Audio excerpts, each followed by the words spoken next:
Mircea Eliade. Mircea Eliade, Romanian, March 9, 1907, April 22, 1986, was a Romanian historian of religion, fiction writer, philosopher, and professor at the University of Chicago. He was a leading interpreter of religious experience, who established paradigms in religious studies that persist to this day. His theory that hierophanies form the basis of religion, splitting the human experience of reality into sacred and profane space and time, has proved influential. One of his most influential contributions to religious studies was his theory of eternal return, which holds that myths and rituals do not simply commemorate hierophanies, but, at least to the minds of the religious, actually participate in them. His literary works belong to the fantastic and autobiographical genres. The best known are the novels Maitreyi, La Nuit Bengali or Bengal Nights, No Apti de Sanzine, The Forbidden Forest, Isabelle Siapel Diavolului, Isabelle in the Devil's Waters, and Romanul Adolescentului Myop, novel of the nearsighted adolescent, the novellas Domna Sora Cristina, Miss Christina, and Tinerete Fara Tinerete, Youth Without Youth, and the short story Secretul Dr. Louis Honigberger, The Secret of Drive. Honigberger, and La Tigensi, with the Gypsy Girls. Early in his life, Eliade was a journalist and essayist, a disciple of Romanian far-right philosopher and journalist Nae Ionescu, and a member of the literary society Criterion. In the 1940s, he served as cultural attaché to the United Kingdom and Portugal. Several times during the late 1930s, Eliade publicly expressed his support for the Iron Guard, a fascist and anti-Semitic political organization. His political involvement at the time, as well as his other far-right connections, were frequently criticized after World War II. Noted for his vast erudition, Eliade had fluent command of 5 languages, Romanian, French, German, Italian, and English, and a reading knowledge of 3 others, Hebrew, Persian, and Sanskrit. He was elected a posthumous member of the Romanian Academy. Biography. Childhood. Born in Bucharest, he was the son of Romanian Land Forces officer Gheorghe Eliade, whose original surname was Iremia, and Gina Vasilescu. An Orthodox believer, Gheorghe Eliade registered his son's birth 4 days before the actual date, to coincide with the liturgical calendar feast of the 40 Martyrs of Sebastia. Mircea Eliade had a sister, Carina, the mother of semiologist Sorin Alexandrescu. His family moved between Tecuci and Bucharest, ultimately settling in the capital in 1914, and purchasing a house on Melodii Street, near Pieta Rossetti, where Mircea Eliade resided until late in his teens. Eliade kept a particularly fond memory of his childhood and, later in life, wrote about the impact various unusual episodes and encounters had on his mind. In one instance during the World War I Romanian campaign, when Eliade was about 10 years of age, he witnessed the bombing of Bucharest by German Zeppelins and the patriotic fervor in the occupied capital at news that Romania was able to stop the Central Powers' advance into Moldavia. He described this stage in his life as marked by an unrepeatable epiphany. Recalling his entrance into a drawing room that an iridescent light had turned into a fairy tale palace, he wrote. Robert Elwood, a professor of religion who did his graduate studies under Mircea Eliade, saw this type of nostalgia as one of the most characteristic themes in Eliade's life and academic writings. Adolescence and literary debut. After completing his primary education at the school on Manjalisa Street, Eliade attended the Spiro Haret National College in the same classes as Asfar Acterian, Haig Acterian, and Petre Viforanu, and several years the senior of Nicolae Steinhardt, who eventually became a close friend of Eliade's. Among his other colleagues was future philosopher Constantine Noica and Noica's friend, future art historian Barbu Brazianu. As a child, Eliade was fascinated with the natural world, which formed the setting of his very first literary attempts, as well as with Romanian folklore and the Christian faith as expressed by peasants. Growing up, he aimed to find and record what he believed was the common source of all religious traditions. The young Eliade's interest in physical exercise and adventure led him to pursue mountaineering and sailing, and he also joined the Romanian Boy Scouts. With a group of friends, he designed and sailed a boat on the Danube, from Tulcea to the Black Sea. In parallel, Eliade grew estranged from the educational environment, becoming disenchanted with the discipline required and obsessed with the idea that he was uglier and less virile than his colleagues. In order to cultivate his willpower, he would force himself to swallow insects and only slept 4 to 5 hours a night. At one point, Eliade was failing 4 subjects, among which was the study of the Romanian language. Instead, he became interested in natural science and chemistry, as well as the occult, and wrote short pieces on entomological subjects. Despite his father's concern that he was in danger of losing his already weak eyesight, Eliade read passionately. One of his favorite authors was Honoré de Balzac, whose work he studied carefully. Eliade also became acquainted with the modernist short stories of Giovanni Papini and social anthropology studies by James George Frazer. His interest in the two writers led him to learn Italian and English in private, and he also began studying Persian and Hebrew. At the time, Eliade became acquainted with Sa'di's poems and the ancient Mesopotamian epic of Gilgamesh. He was also interested in philosophy, studying, among others, Socrates, Vasilakanta, and the Stoics Marcus Aurelius and Epictetus, and read works of history. The two Romanian historians who influenced him from early on were Bogdan Petricicu Hastu and Nicolae Orga. His first published work was the 1921 Inamicul Vierme lui de Mattis, The Silkworm's Enemy, followed by Cum am Gasset Pietra Philosophala, How I Found the Philosopher's Stone. 4 years later, Eliade completed work on his debut volume, the autobiographical novel of the nearsighted adolescent. University studies and Indian sojourn. Between 1925 and 1928, he attended the University of Bucharest's Faculty of Philosophy and Letters in 1928, earning his diploma with a study on early modern Italian philosopher Tommaso Campanella. In 1927, Eliade traveled to Italy, where he met Papini and collaborated with the scholar Giuseppe Tucci. It was during his student years that Eliade met Ionescu, who lectured in logic, becoming one of his disciples and friends. He was especially attracted to Ionescu's radical ideas and his interest in religion, which signified a break with the rationalist tradition represented by senior academics such as Constantine Radulescu-Mutru, Dimitri Gusti, and Tudor Vianu, all of whom owed inspiration to the defunct literary society Junimia, albeit in varying degrees. Eliade's scholarly works began after a long period of study in British India, at the University of Calcutta. Finding that the Maharaja of Qasim Bazar sponsored European scholars to study in India, Eliade applied and was granted an allowance for 4 years, which was later doubled by a Romanian scholarship. In autumn 1928, he sailed for Calcutta to study Sanskrit and philosophy under Surendranath Dasgupta, a Bengali Cambridge alumnus and professor at Calcutta University, the author of a 5-volume history of Indian philosophy. Before reaching the Indian subcontinent, Eliade also made a brief visit to Egypt. Once in India, he visited large areas of the region, and spent a short period at a Himalayan ashram. He studied the basics of Indian philosophy, and, in parallel, learned Sanskrit, Pali and Bengali under Dasgupta's direction. At the time, he also became interested in the actions of Mahatma Gandhi, whom he met personally, and the Satyagraha as a phenomenon. Later, Eliade adapted Gandhian ideas in his discourse on spirituality in Romania. In 1930, while living with Dasgupta, Eliade fell in love with his host's daughter, Maitreyi Devi, later writing a barely disguised autobiographical novel Maitreyi, also known as La Nuit Bengali or Bengal Nights, in which he claimed that he carried on a physical relationship with her. Eliade received his PhD in 1933, with a thesis on yoga practices. The book, which was translated into French 3 years later, had significant impact in academia, both in Romania and abroad. He later recalled that the book was an early step for understanding not just Indian religious practices, but also Romanian spirituality. During the same period, Eliade began a correspondence with the Ceylonese-born philosopher Ananda Kumarswamy. In 1936 to 1937, he functioned as honorary assistant for Ionescu's course, lecturing in metaphysics. In 1933, Mircea Eliade had a physical relationship with the actress Sarana Topa, while falling in love with Nina Meyers, whom he ultimately married. The latter, introduced to him by his new friend Mihail Sebastian, already had a daughter, Giza, from a man who had divorced her. Eliade subsequently adopted Giza, and the three of them moved to an apartment at 141 Dacia Boulevard. He left his residence in 1936, during a trip he made to the United Kingdom and Germany, when he first visited London, Oxford, and Berlin. Criterion and Cuvântul. After contributing various and generally polemical pieces in university magazines, Eliade came to the attention of journalist Pamphil Sikaru, who invited him to collaborate on the nationalist paper Cuvântul, which was noted for its harsh tones. By then, Cuvântul was also hosting articles by Ionescu.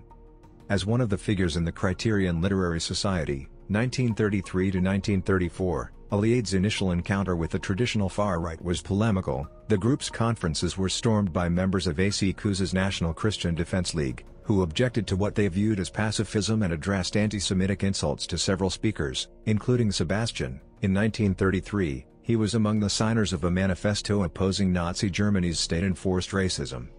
In 1934, at a time when Sebastian was publicly insulted by Ionescu, who prefaced his book, De Doomidani, with thoughts on the eternal damnation of Jews, Mircea Eliade spoke out against this perspective, and commented that Ionescu's references to the verdict outside the church "there is no salvation" contradicted the notion of God's omnipotence. However, he contended that Ionescu's text was not evidence of anti-Semitism. In 1936, reflecting on the early history of the Romanian kingdom and its Jewish community, he deplored the expulsion of Jewish savants from Romanian soil, making specific references to Moses Gaster, Hymen Herod Antichton, and Lazar Sanianu. Eliade's views at the time focused on innovation. In the summer of 1933, he replied to an anti-modernist critique written by George Călinescu. He and friends Emil Cioran and Constantine Noacă were by then under the influence of Trărism, a school of thought that was formed around the ideals expressed by Ionescu. A form of existentialism, Trărism was also the synthesis of traditional and newer right-wing beliefs. Early on, a public polemic was sparked between Eliade and Camille Petrescu. The two eventually reconciled and later became good friends. Like Mihail Sebastian, who was himself becoming influenced by Ionescu, he maintained contacts with intellectuals from all sides of the political spectrum. Their entourage included the right-wing Dan Bada and Mircea Vulcanescu, the non-political Petrescu and Ionel Gianu, and Bluz Ilber, who was a member of the illegal Romanian Communist Party. The group also included Haig Actarian, Mihail Poliranade, Petre Comarnescu, Marieta Sadova, and Floria Capsuli. He was also close to Marcela Vermescu, a former surrealist writer whom he introduced to the works of René Guénon. A doctor in the Kabbalah and future Romanian Orthodox cleric, Vermescu joined Eliade in editing the short-lived esoteric magazine Memra, the only one of its kind in Romania.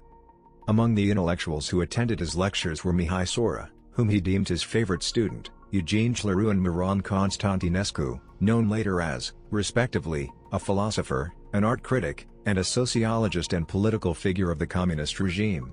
Mariana Klein, who became Sora's wife, was one of Eliade's female students, and later authored works on his scholarship. Eliade later recounted that he had himself enlisted Zilber as a cuvântul contributor, in order for him to provide a Marxist perspective on the issues discussed by the journal. Their relation soured in 1935, when the latter publicly accused Eliade of serving as an agent for the secret police, Sigurata Stachelu. Sebastian answered to the statement by alleging that Zilber was himself a secret agent, and the latter eventually retracted his claim. 1930s political transition. Eliade's articles before and after his adherence to the principles of the Iron Guard, or, as it was usually known at the time, the Legionary movement, beginning with his Itinerary Spiritual Itinerary, serialized in Cuvântul in 1927, center on several political ideals advocated by the far right. They displayed his rejection of liberalism and the modernizing goals of the 1848 Wallachian Revolution, perceived as an abstract apology of mankind and ape-like imitation of Europe, as well as for democracy itself, accusing it of managing to crush all attempts at national renaissance, and later praising Benito Mussolini's fascist Italy on the grounds that, according to Eliade, he who thinks for himself is promoted to the highest office in the shortest of times. He approved of an ethnic nationalist state centered on the Orthodox Church. In 1927, despite his still vivid interest in theosophy, he recommended young intellectuals the return to the Church, which he opposed to, among others, the secular nationalism of Constantine Radulescu Mutru. Referring to this particular ideal as Romanianism, Eliade was, in 1934, still viewing it as neither fascism, nor chauvinism. Eliade was especially dissatisfied with the incidence of unemployment among intellectuals, whose careers in state-financed institutions had been rendered uncertain by the Great Depression. In 1936, Eliade was the focus of a campaign in the far-right press, being targeted for having authored pornography in his Doamna Sora Cristina and Isabel Ciapel Diavolului. Similar accusations were aimed at other cultural figures, including Tudor Arghetsi and Geo Bogza. Assessments of Eliade's work were in sharp contrast to one another. Also in 1936, Eliade accepted an award from the Romanian Writers' Society, of which he had been a member since 1934. In summer 1937, through an official decision which came as a result of the accusations, and despite student protests, he was stripped of his position at the university. Eliade decided to sue the Ministry of Education, asking for a symbolic compensation of 1 leu.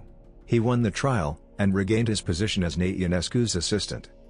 Nevertheless, by 1937, He gave his intellectual support to the Iron Guard, in which he saw a Christian revolution aimed at creating a new Romania, and a group able to reconcile Romania with God. His articles of the time, published in Iron Guard papers such as Pharma Piatra and Bunăvestire, contain ample praises of the movement's leaders, Corneliu Zelico Drăianu, Ion Mota, Vasile Marin, and Gheorghe Conacuzino Granicerul.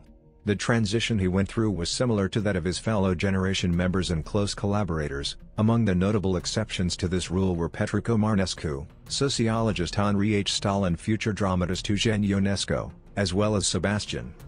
He eventually enrolled in the Total Pentru Terra, Everything for the Fatherland Party, the political expression of the Iron Guard, and contributed to its 1937 electoral campaign in Prahova County, as indicated by his inclusion on a list of party members with county-level responsibilities, published in Bunăvestire. Internment and diplomatic service.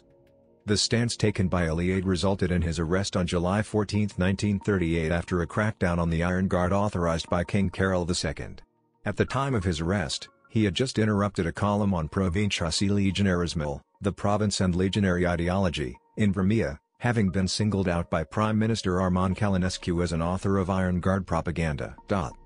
Eliade was kept for 3 weeks in a cell at the Sigurata Statulu headquarters, in an attempt to have him sign a declaration of dissociation with the Iron Guard, but he refused to do so.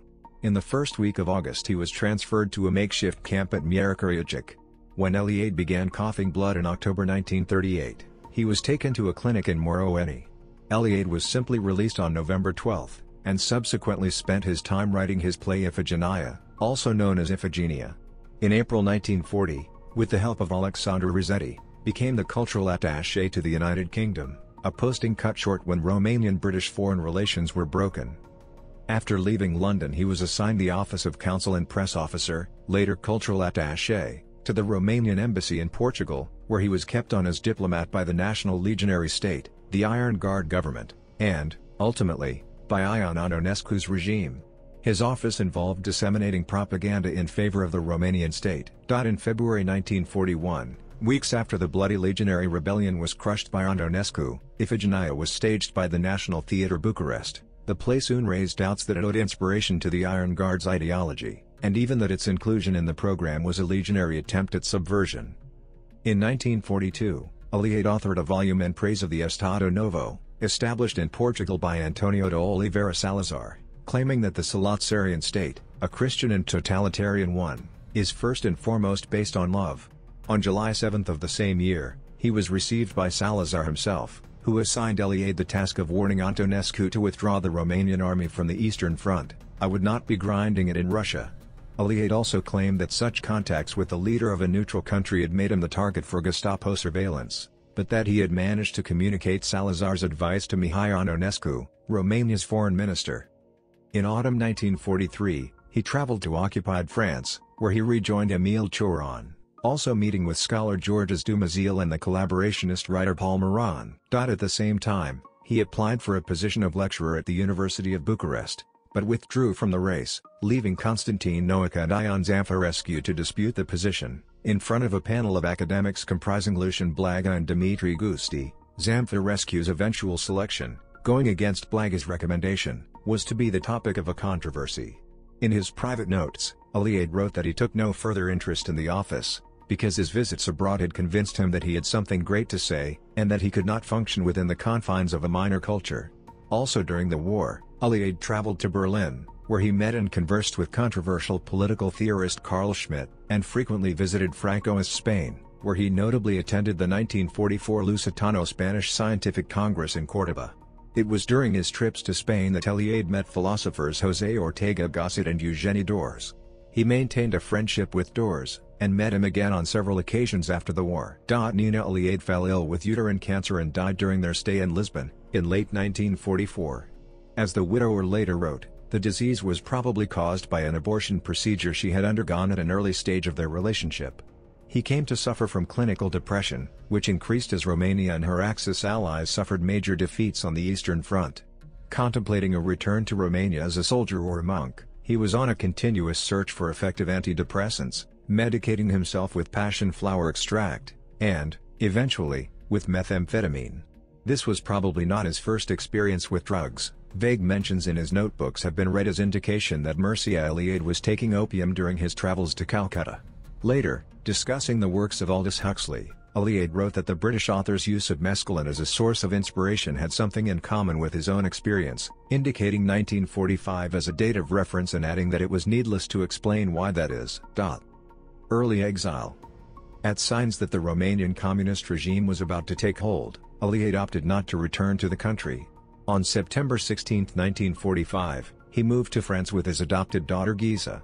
Once there, he resumed contacts with Dumézil, who helped him recover his position in academia. On Dumézil's recommendation, he taught at the École Pratique des Hautes Études in Paris. It was estimated that, at the time, it was not uncommon for him to work 15 hours a day. Eliade married a second time, to the Romanian exile Christine Lăcotescu. His second wife, the descendant of boiars, was the sister-in-law of the conductor Ionel Perlea. Together with Emil Cioran and other Romanian expatriates, Eliade rallied with the former diplomat Alexandru Băsăoșianu, helping him publicize anti-communist opinion to the Western European public. He was also briefly involved in publishing a Romanian-language magazine, titled Luciferul, The Morning Star, and was again in contact with Mihail Sora, who had been granted a scholarship to study in France, and with Sora's wife Mariana. In 1947, he was facing material constraints, and Ananda Coomaraswamy found him a job as a French-language teacher in the United States, at a school in Arizona. The arrangement ended upon Coomaraswamy's death in September. Beginning in 1948, he wrote for the journal Critique, edited by French philosopher Georges Bataille. The following year, he went on a visit to Italy, where he wrote the first 300 pages of his novel No Apte de Sanzine. He visited the country a third time in 1952. He collaborated with Carl Jung and the Aranos Circle after Henry Corbin recommended him in 1949, and wrote for the Anteos magazine, edited by Ernst Junger. In 1950, Eliade began attending Aranos conferences, meeting Jung, Olga Fruba-Kaptein, Gershom Scholem, and Paul Radin. He described Aranos as one of the most creative cultural experiences of the modern Western world. In October 1956, he moved to the United States, settling in Chicago the following year. He had been invited by Joachim Vogt to give a series of lectures at Vogt's home institution, the University of Chicago. Eliade and Vogt are generally admitted to be the founders of the Chicago school that basically defined the study of religions for the second half of the 20th century. Upon Vogt's death before the lectures were delivered, Eliade was appointed as his replacement, becoming, in 1964, the Sue Lavery Distinguished Service Professor of the History of Religions. Beginning in 1954, with the first edition of his volume On Eternal Return, Eliade also enjoyed commercial success. The book went through several editions under different titles, which sold over 100,000 copies. In 1966, Mircea Eliade became a member of the American Academy of Arts and Sciences. He also worked as editor-in-chief of Macmillan Publishers' Encyclopedia of Religion, and, in 1968, lectured in religious history at the University of California, Santa Barbara. It was also during that period that Mircea Eliade completed his voluminous and influential History of Religious Ideas, which grouped together the overviews of his main original interpretations of religious history. He occasionally traveled out of the United States, such as attending the Congress for the History of Religions in Marburg, 1960, and visits to Sweden and Norway in 1970. Final years and death. Initially, Eliade was attacked with virulence by the Romanian Communist Party press, chiefly by Romania Libera, which described him as the Iron Guard's ideologue, enemy of the working class, apologist of Salazar's dictatorship. However, the regime also made secretive attempts to enlist his and Cioran's support. Hagakdirian's widow, theater director Marieta Sadova, was sent to Paris in order to re-establish contacts with the two. Although the move was planned by Romanian officials, her encounters were to be used as evidence incriminating her at a February 1960 trial for treason, where Constantine Noica and Dinu Pilat were the main defendants. Romania's secret police, the Securitate, also portrayed Eliade as a spy for the British Secret Intelligence Service and a former agent of the Gestapo. He was slowly rehabilitated at home beginning in the early 1960s, under the rule of Gheorghe Gheorghiu. In the 1970s, Eliade was approached by the Nicolae Ceausescu regime in several ways, in order to have him return. The move was prompted by the officially sanctioned nationalism and Romania's claim to independence from the Eastern Bloc, as both phenomena came to see Eliade's prestige as an asset. An unprecedented event occurred with the interview that was granted by Mircea Eliade to poet Adrian Păunescu, during the latter's 1970 visit to Chicago. Eliade complimented both Ponescu's activism and his support for official tenets, expressing a belief that Ponescu's visit to Chicago was followed by those of the nationalist official writer Eugene Barbu and by Eliade's friend Constantine Noica, who had since been released from jail. At the time, Eliade contemplated returning to Romania, but was eventually persuaded by fellow Romanian intellectuals in exile, including Radio Free Europe's Virgil Irunca and Monica Lovinescu, to reject communist proposals. In 1977, he joined other exiled Romanian intellectuals in signing a telegram protesting the repressive measures newly enforced by the Ceausescu regime. Writing in 2007, Romanian anthropologist Andrei Oistianu recounted how, around 1984, the Securitate unsuccessfully pressured to become an agent of influence in Eliade's Chicago circle. During his later years, Eliade's fascist past was progressively exposed publicly, the stress of which probably contributed to the decline of his health. By then, his writing career was hampered by severe arthritis. The last academic honor bestowed upon him was the French Academy's Borden Prize, 1977. Mircea Eliade died at the Bernard Mitchell Hospital in April 1986. 8 days previously, he suffered a stroke while reading Émile Cioran's Exercises of Admiration, and had subsequently lost his speech function. 4 months before, a fire had destroyed part of his office at the Meadville Lombard Theological School, an event which he had interpreted as an omen. Eliade's Romanian disciple Ioan Petriculianu, who recalled the scientific community's reaction to the news, described Eliade's death as a Mahaparinirvana, thus comparing it to the passing of Gautama Buddha. His body was cremated in Chicago, and the funeral ceremony was held on university grounds, at the Rockefeller Chapel. It was attended by 1,200 people, and included a public reading of Eliade's text in which he recalled the epiphany of his childhood. The lecture was given by novelist Saul Bellow, Eliade's colleague at the university. His grave is located in Oakwood Cemetery. Work. The general nature of religion.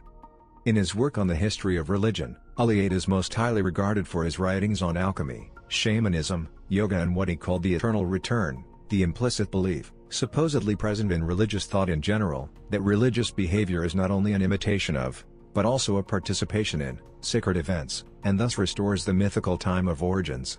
Eliade's thinking was in part influenced by Rudolf Otto, Gerardus van der Leeuw, Ionescu and the writings of the traditionalist school, René Guénon and Julius Evola.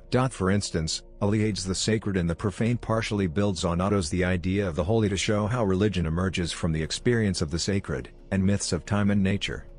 Eliade is known for his attempt to find broad, cross-cultural parallels and unities in religion, particularly in myths. Wendy Doniger, Eliade's colleague from 1978 until his death, has observed that Eliade argued boldly for universals where he might more safely have argued for widely prevalent patterns. His treatise on the history of religions was praised by French philologist Georges Dumézil for its coherence and ability to synthesize diverse and distinct mythologies. Robert Elwood describes Eliade's approach to religion as follows. Eliade approaches religion by imagining an ideally religious person, whom he calls homo religiosus in his writings. Eliade's theories basically describe how this homo religiosus would view the world. This does not mean that all religious practitioners actually think and act like homo religiosus. Instead, it means that religious behavior says through its own language that the world is as homo religiosus would see it, whether or not the real-life participants in religious behavior are aware of it. However, Elwood writes that Eliade tends to slide over that last qualification, implying that traditional societies actually thought like homo religiosus. Sacred and profane. Eliade argues that Yahweh is both kind and wrathful. The God of the Christian mystics and theologians is terrible and gentle at once. He also thought that the Indian and Chinese mystic tried to attain a state of perfect indifference and neutrality that resulted in a coincidence of opposites in which pleasure and pain, desire and repulsion, cold and heat are expunged from his awareness. Eliade's understanding of religion centers on his concept of hierophany, manifestation of the sacred, a concept that includes, but is not limited to, the older and more restrictive concept of theophany, manifestation of a god. From the perspective of religious thought, Eliade argues, hierophanies give structure and orientation to the world, establishing a sacred order. The profane space of non-religious experience can only be divided up geometrically, it has no qualitative differentiation and, hence, no orientation given by virtue of its inherent structure. Thus, profane space gives man no pattern for his behavior. In contrast to profane space, the site of a hierophany has a sacred structure to which religious man conforms himself. A hierophany amounts to a revelation of an absolute reality, opposed to the non-reality of the vast surrounding expanse. As an example of sacred space demanding a certain response from man, Eliade gives the story of Moses halting before Yahweh's manifestation as a burning bush, Exodus 3:5, and taking off his shoes. Origin myths and sacred time. Eliade notes that, in traditional societies, myth represents the absolute truth about primordial time. According to the myths, this was the time when the sacred first appeared, establishing the world's structure. Myths claim to describe the primordial events that made society and the natural world be that which they are. Eliade argues that all myths are, in that sense, origin myths. Myth, then, is always an account of a creation.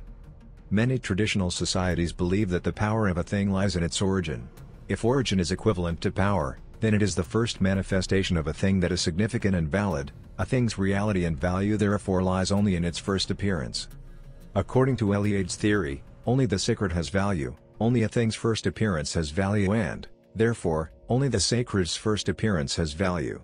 Myth describes the sacred's first appearance, therefore, the mythical age is sacred time, the only time of value. Primitive man was interested only in the beginnings. To him it mattered little what had happened to himself, or to others like him, in more or less distant times. Eliade postulated this as the reason for the nostalgia for origins that appears in many religions, the desire to return to a primordial paradise. Eternal return and terror of history. Eliade argues that traditional man attributes no value to the linear march of historical events, only the events of the mythical age have value. To give his own life value, traditional man performs myths and rituals. Because the sacred's essence lies only in the mythical age, only in the sacred's first appearance, any later appearance is actually the first appearance. By recounting or reenacting mythical events, myths and rituals reactualize those events. Eliade often uses the term archetypes to refer to the mythical models established by the sacred, although Eliade's use of the term should be distinguished from the use of the term in Jungian psychology. Thus, argues Eliade, religious behavior does not only commemorate, but also participates in sacred events. Eliade called this concept the eternal return, distinguished from the philosophical concept of eternal return. Wendy Doniger noted that Eliade's theory of the eternal return has become a truism in the study of religions. Eliade attributes the well-known cyclic vision of time in ancient thought to belief in the eternal return. For instance, the New Year ceremonies among the Mesopotamians, the Egyptians, and other Near Eastern peoples reenacted their cosmogonic myths. Therefore, by the logic of the eternal return, each New Year ceremony was the beginning of the world for these peoples. According to Eliade, these peoples felt a need to return to the beginning at regular intervals, turning time into a circle. Eliade argues that yearning to remain in the mythical age causes a terror of history. Traditional man desires to escape the linear succession of events, which, Eliade indicated, he viewed as empty of any inherent value or sacrality. Eliade suggests that the abandonment of mythical thought and the full acceptance of linear, historical time, with its terror, is one of the reasons for modern man's anxieties. Traditional societies escape this anxiety to an extent, as they refuse to completely acknowledge historical time. Coincidentia oppositorum. Eliade claims that many myths, rituals, and mystical experiences involve a coincidence of opposites, or coincidentia oppositorum. In fact, he calls the coincidentia oppositorum the mythical pattern. Many myths, Eliade notes, present us with a twofold revelation. Eliade argues that Yahweh is both kind and wrathful. The God of the Christian mystics and theologians is terrible and gentle at once.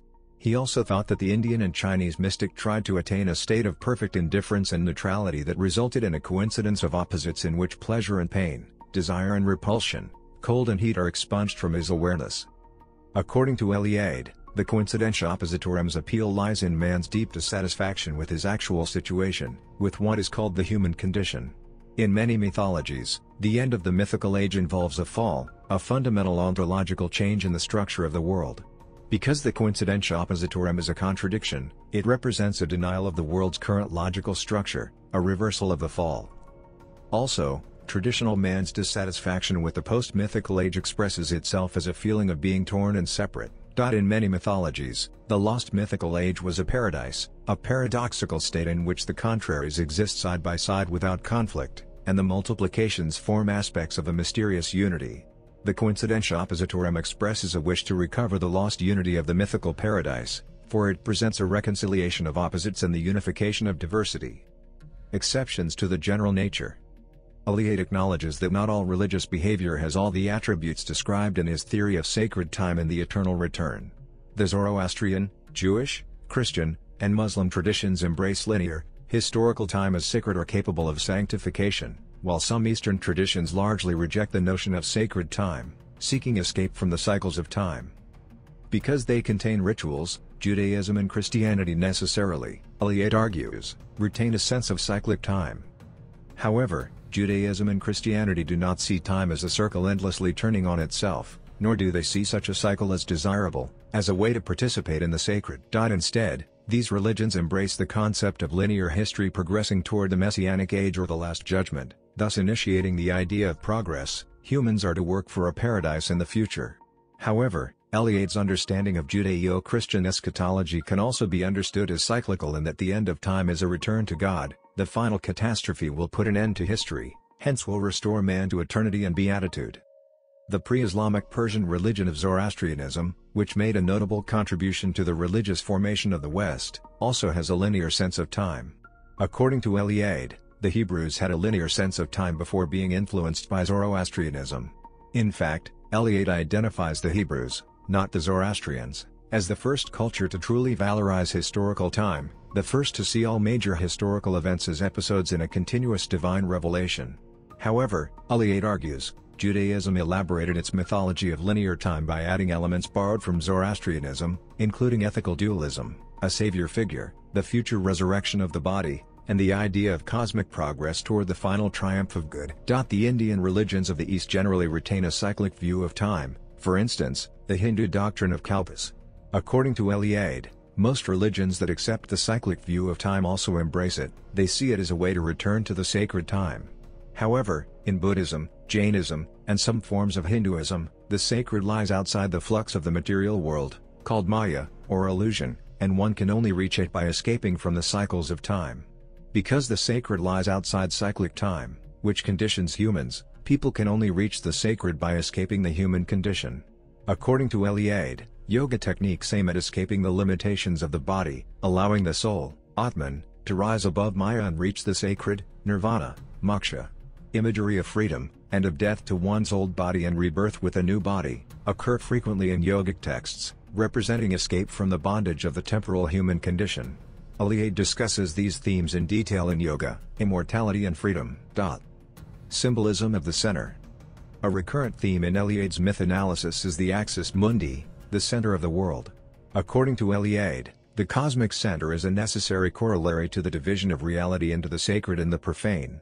The sacred contains all value, and the world gains purpose and meaning only through hierophanies. Because profane space gives man no orientation for his life, the sacred must manifest itself in a hierophany, thereby establishing a sacred site around which man can orient himself. The site of a hierophany establishes a fixed point, a center. This center abolishes the homogeneity and relativity of profane space, for it becomes the central axis for all future orientation. A manifestation of the sacred in profane space is, by definition, an example of something breaking through from one plane of existence to another. Therefore, the initial hierophany that establishes the center must be a point at which there is contact between different planes. This, Eliade argues, explains the frequent mythical imagery of a cosmic tree or a pillar joining heaven, earth, and the underworld. Eliade noted that, when traditional societies found a new territory, they often perform consecrating rituals that reenact the hierophany that established the center and founded the world. In addition, the designs of traditional buildings, especially temples, usually imitate the mythical image of the axis mundi joining the different cosmic levels. For instance, the Babylonian ziggurats were built to resemble cosmic mountains passing through the heavenly spheres, and the rock of the temple in Jerusalem was supposed to reach deep into the Tehom, or primordial waters. According to the logic of the eternal return, the site of each such symbolic center will actually be the center of the world. According to Eliade's interpretation, religious man apparently feels the need to live not only near, but at, the mythical center as much as possible, given that the center is the point of communication with the sacred. Thus, Eliade argues, many traditional societies share common outlines in their mythical geographies. In the middle of the known world is the sacred center, a place that is sacred above all. This center anchors the established order. Around the sacred center lies the known world, the realm of established order, and beyond the known world is a chaotic and dangerous realm, peopled by ghosts, demons, foreigners, who are demons and the souls of the dead. According to Eliade, traditional societies place their known world at the center because, from their perspective, their known world is the realm that obeys a recognizable order, and it therefore must be the realm in which the sacred manifests itself. The regions beyond the known world, which seem strange and foreign, must lie far from the center, outside the order established by the sacred. The High God. According to some evolutionistic theories of religion, especially that of Edward Burnett Tylor, cultures naturally progress from animism and polytheism to monotheism. According to this view, more advanced cultures should be more monotheistic, and more primitive cultures should be more polytheistic. However, many of the most primitive, pre-agricultural societies believe in a supreme sky god. Thus, according to Eliade, post-19th century scholars have rejected Tylor's theory of evolution from animism. Based on the discovery of supreme sky gods among primitives, Eliade suspects that the earliest humans worshipped a heavenly supreme being. In Patterns in Comparative Religion, he writes, "The most popular prayer in the world is addressed to our Father who art in heaven. It is possible that man's earliest prayers were addressed to the same Heavenly Father." However, Eliade disagrees with Wilhelm Schmidt, who thought the earliest form of religion was a strict monotheism. Eliade dismisses this theory of primordial monotheism, monotheismus, as rigid and unworkable. At most, he writes, this schema renders an account of human evolution since the Paleolithic era. If an monotheismus did exist, Eliade adds, it probably differed in many ways from the conceptions of God in many modern monotheistic faiths. For instance, the primordial high God could manifest himself as an animal without losing his status as a celestial supreme being. According to Eliade, heavenly supreme beings are actually less common in more advanced cultures. Eliade speculates that the discovery of agriculture brought a host of fertility gods and goddesses into the forefront, causing the celestial supreme being to fade away and eventually vanish from many ancient religions. Even in primitive hunter-gatherer societies, the high god is a vague, distant figure, dwelling high above the world. Often he has no cult and receives prayer only as a last resort, when all else has failed. Eliade calls the distant high god a deus otiosus, idol god. In belief systems that involve a deus otiosus, the distant high god is believed to have been closer to humans during the mythical age. After finishing his works of creation, the high god forsook the earth and withdrew into the highest heaven. This is an example of the sacred's distance from profane life lived after the mythical age. By escaping from the profane condition through religious behavior, figures such as the shaman return to the conditions of the mythical age, which include nearness to the high god. By his flight or ascension, the shaman meets the god of heaven face to face and speaks directly to him, as man sometimes did in Ilo Tempore. The shamanistic behaviors surrounding the high god are a particularly clear example of the eternal return. Shamanism Overview. Eliade's scholarly work includes a study of shamanism, archaic techniques of ecstasy, a survey of shamanistic practices in different areas. His Myths, Dreams and Mysteries also addresses shamanism in some detail.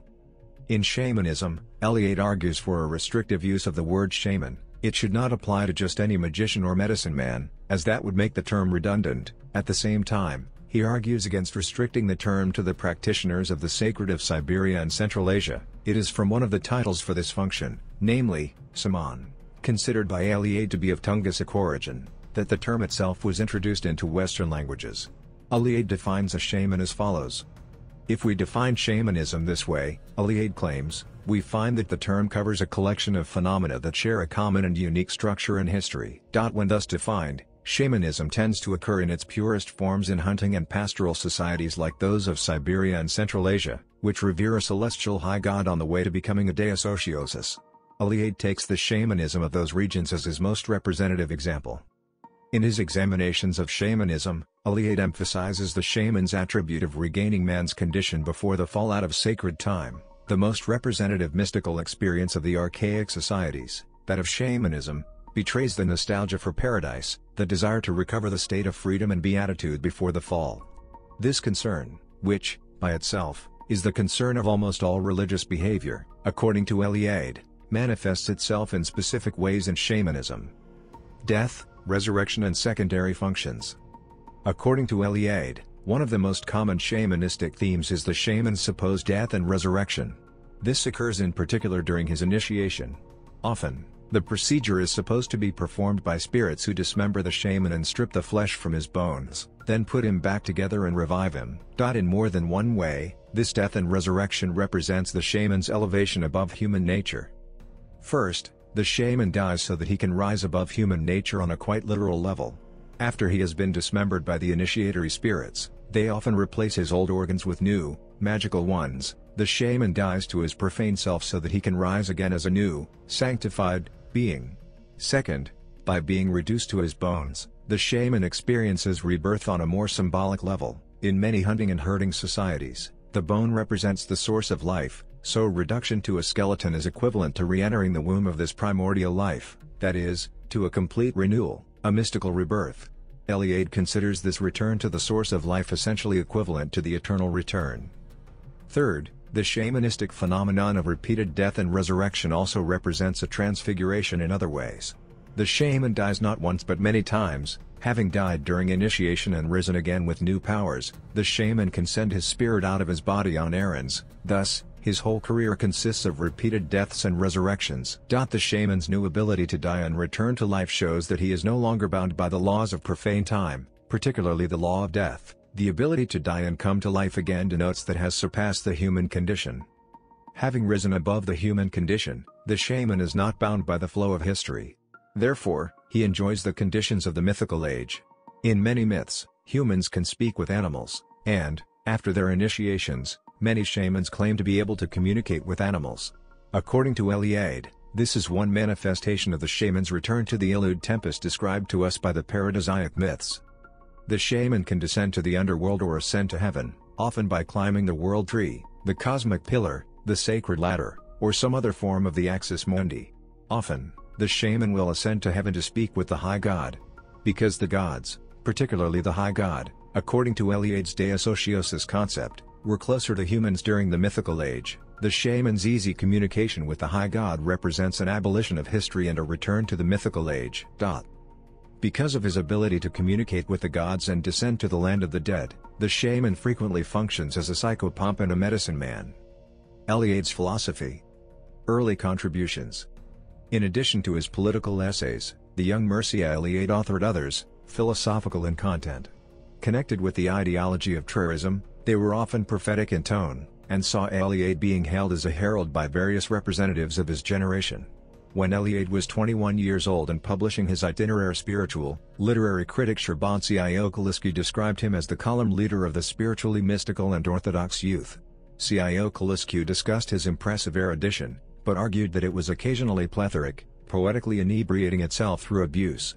Cioculescu's colleague Perpesicius saw the young author and his generation as marked by the specter of war, a notion he connected to various essays of the 1920s and 30s in which Eliade threatened the world with the verdict that a new conflict was looming, while asking that young people be allowed to manifest their will and fully experience freedom before perishing.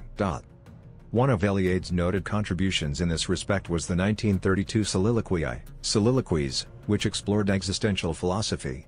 George Călinescu, who saw in it an echo of Ionescu's lectures, traced a parallel with the essays of another of Ionescu's disciples, Emil Cioran, while noting that Cioran's were of a more exalted tone and written in the aphoristic form of Kierkegaard.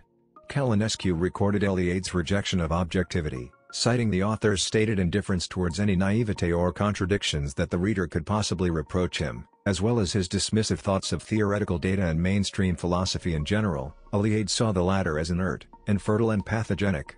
Eliade thus argued, a sincere brain is unassailable, for it denies itself to any relationship with outside truths. The young writer was however careful to clarify that the existence he took into consideration was not the life of instincts and personal idiosyncrasies, which he believed determine the lives of many humans, but that of a distinct set comprising personalities. He described personalities as characterized by both purpose and a much more complicated and dangerous alchemy. This differentiation, George Călinescu believed, echoed Ionescu's metaphor of man, seen as the only animal who can fail at living, and the duck, who shall remain a duck no matter what it does. According to Eliade, the purpose of personalities is infinity, consciously and gloriously bringing to waste, into as many skies as possible, continuously fulfilling and polishing oneself, seeking ascent and not circumference. In Eliade's view, two roads await man in this process. One is glory, determined by either work or procreation, and the other the asceticism of religion or magic. Both, Călinescu believed, were aimed at reaching the absolute, even in those cases where Eliade described the latter as an abyssal experience into which man may take the plunge.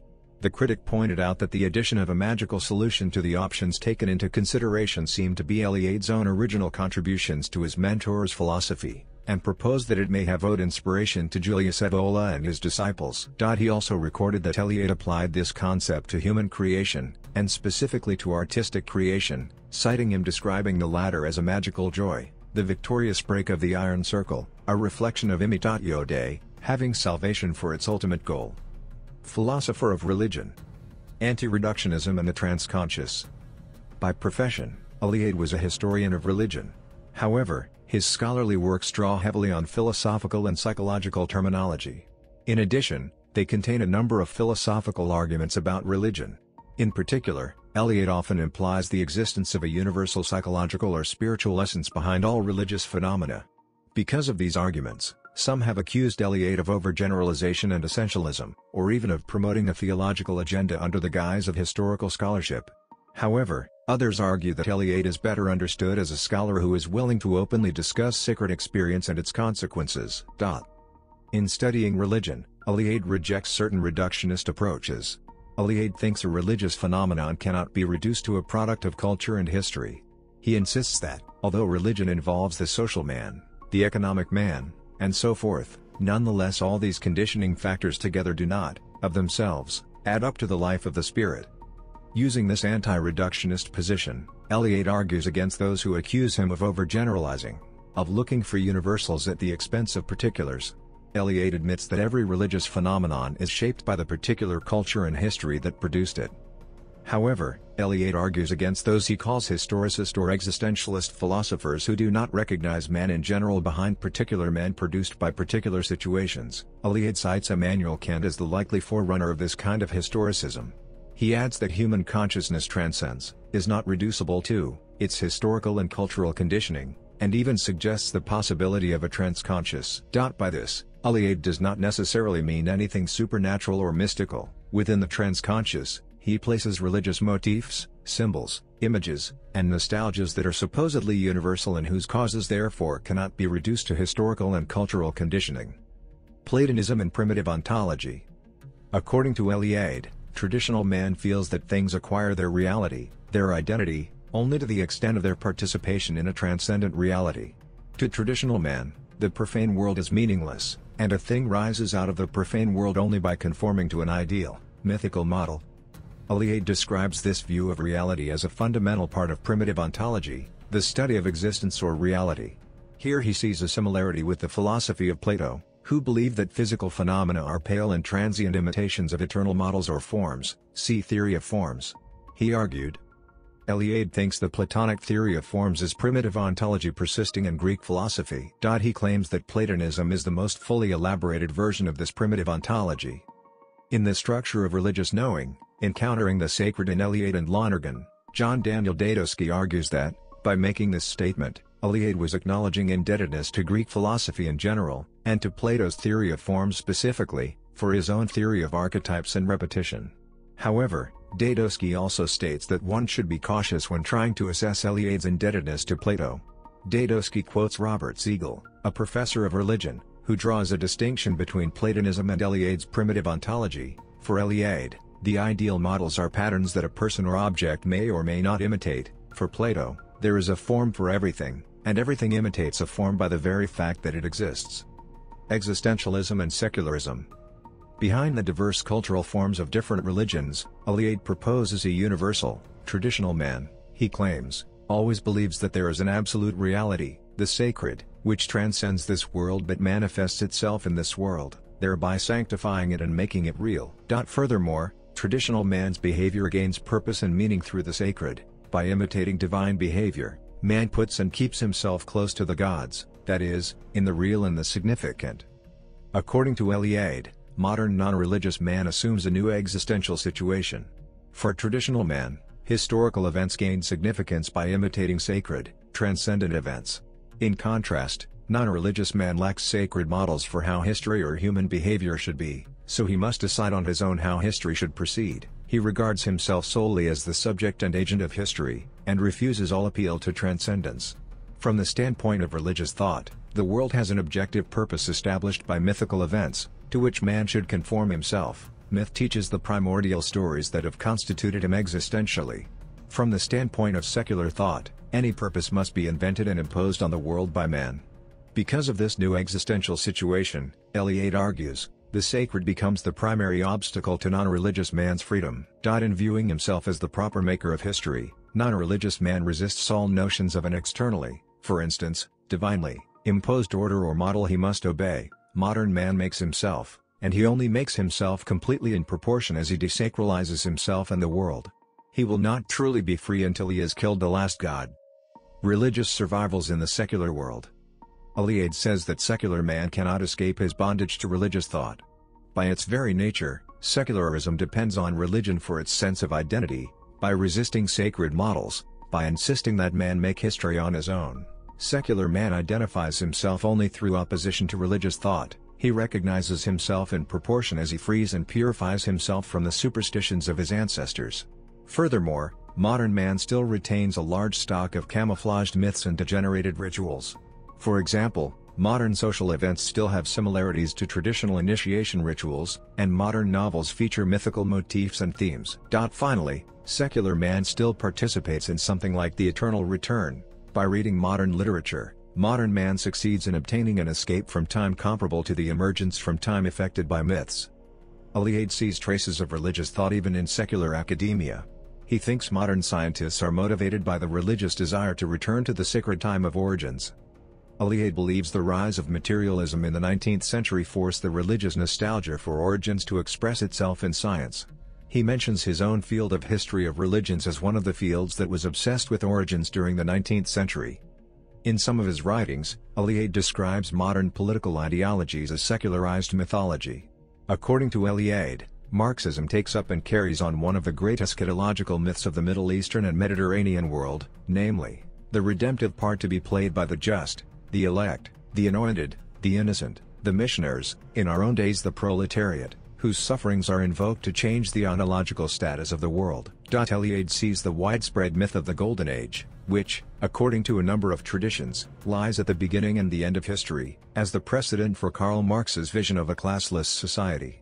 Finally, he sees Marx's belief in the final triumph of the good, the proletariat, over the evil, the bourgeoisie, as a truly messianic Judeo-Christian ideology.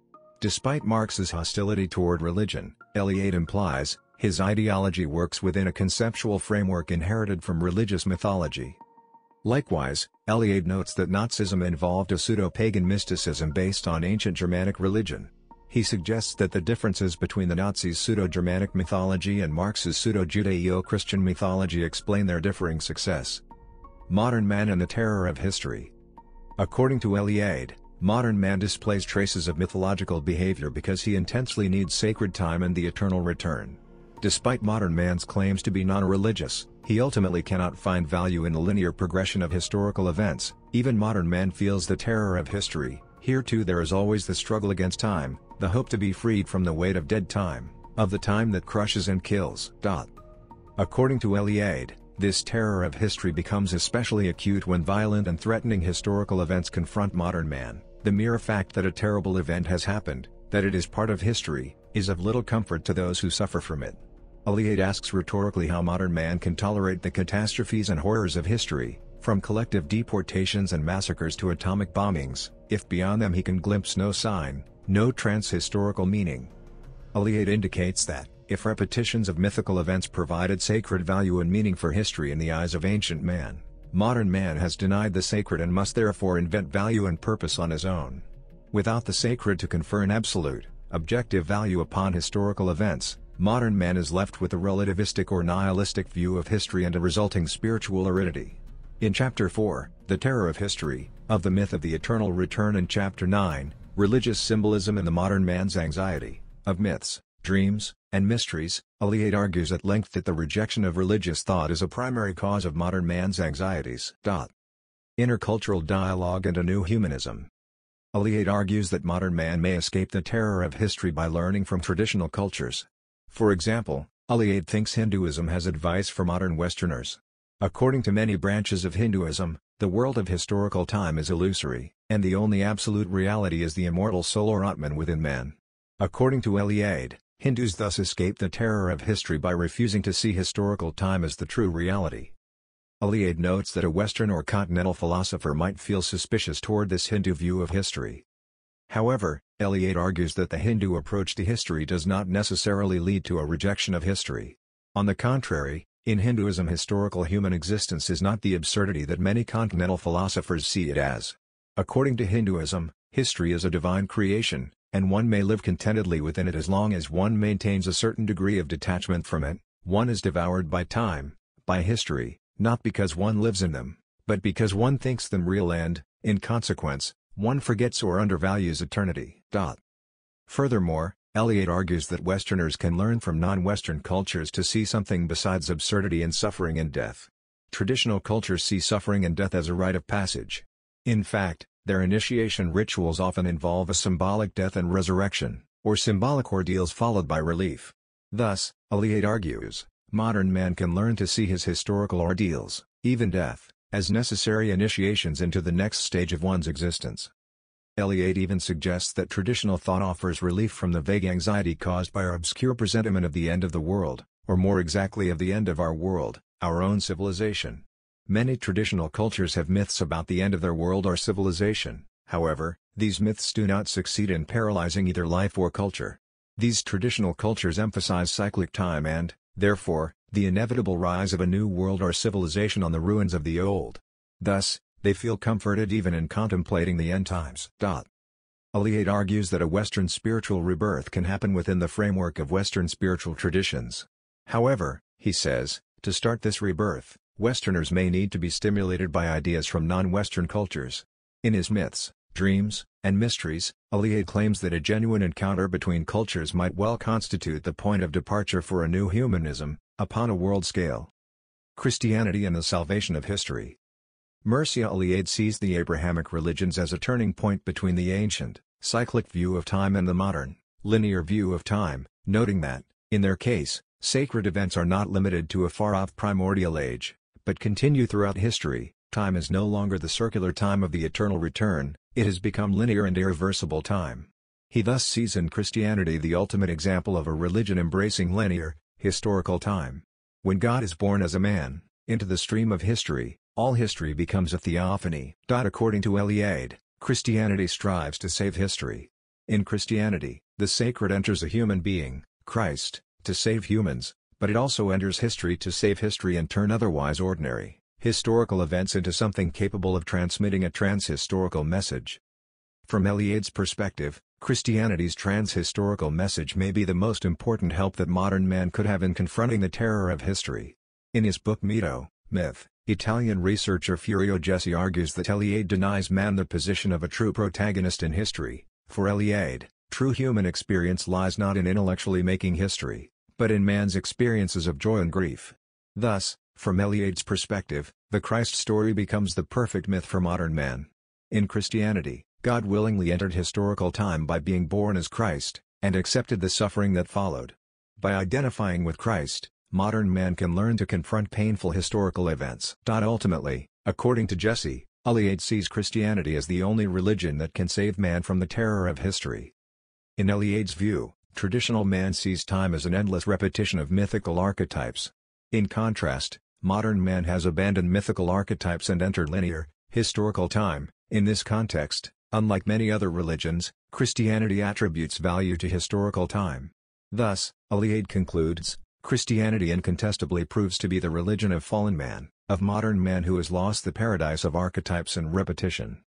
Modern Gnosticism, Romanticism and Eliade's nostalgia. In analyzing the similarities between the mythologists Eliade, Joseph Campbell, and Carl Jung, Robert Elwood concluded that the three modern mythologists, all of whom believe that myths reveal timeless truth, fulfilled the role Gnostics had in antiquity.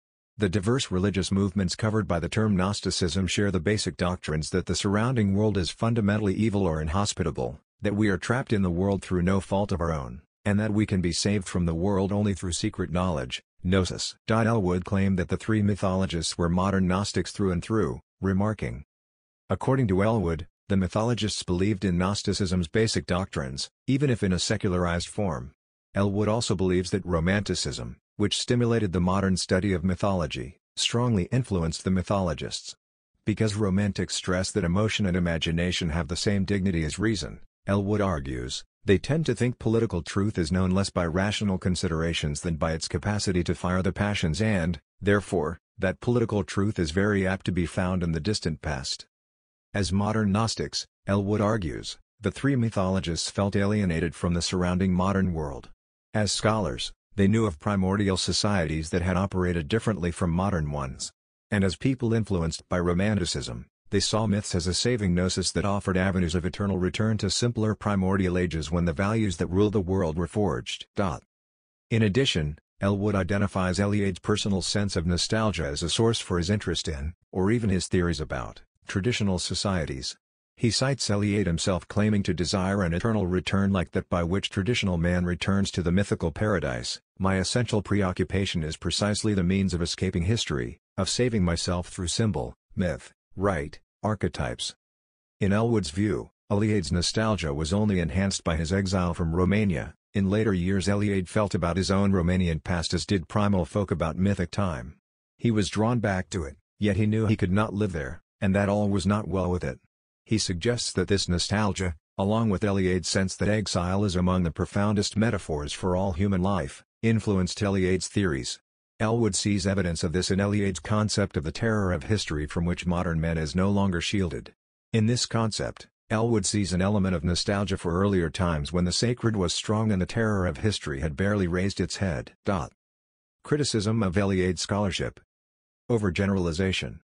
Eliade cites a wide variety of myths and rituals to support his theories.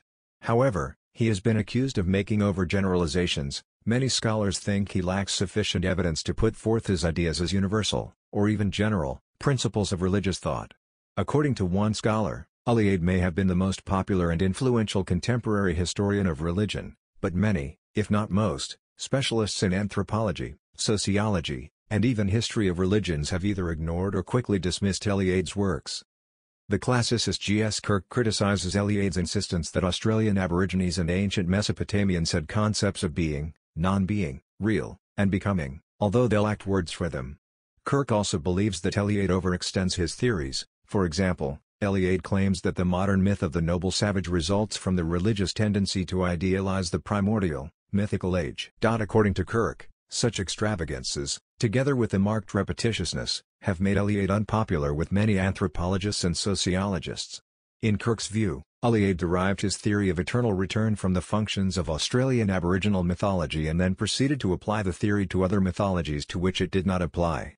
For example, Kirk argues that the eternal return does not accurately describe the functions of Native American or Greek mythology. Kirk concludes, Eliade's idea is a valuable perception about certain myths, not a guide to the proper understanding of all of them. Even Wendy Doniger, Eliade's successor at the University of Chicago, claims, in an introduction to Eliade's own Shamanism, that the eternal return does not apply to all myths and rituals, although it may apply to many of them.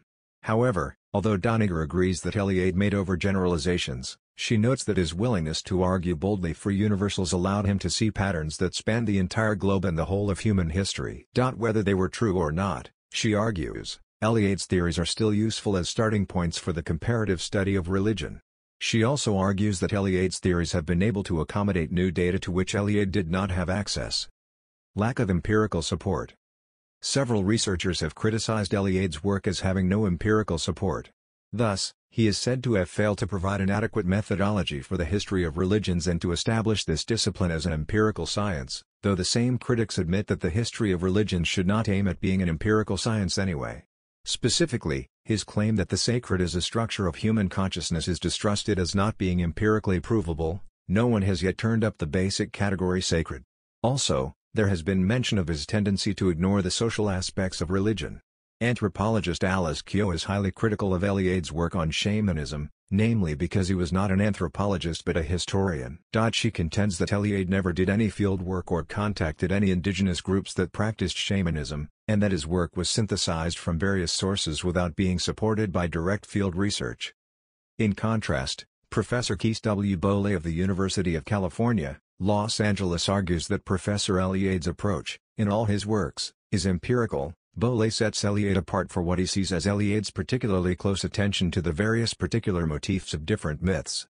French researcher Daniel Dubuisson places doubt on Eliade's scholarship and its scientific character, citing the Romanian academic's alleged refusal to accept the treatment of religions in their historical and cultural context, and proposing that Eliade's notion of hierophany refers to the actual existence of a supernatural level.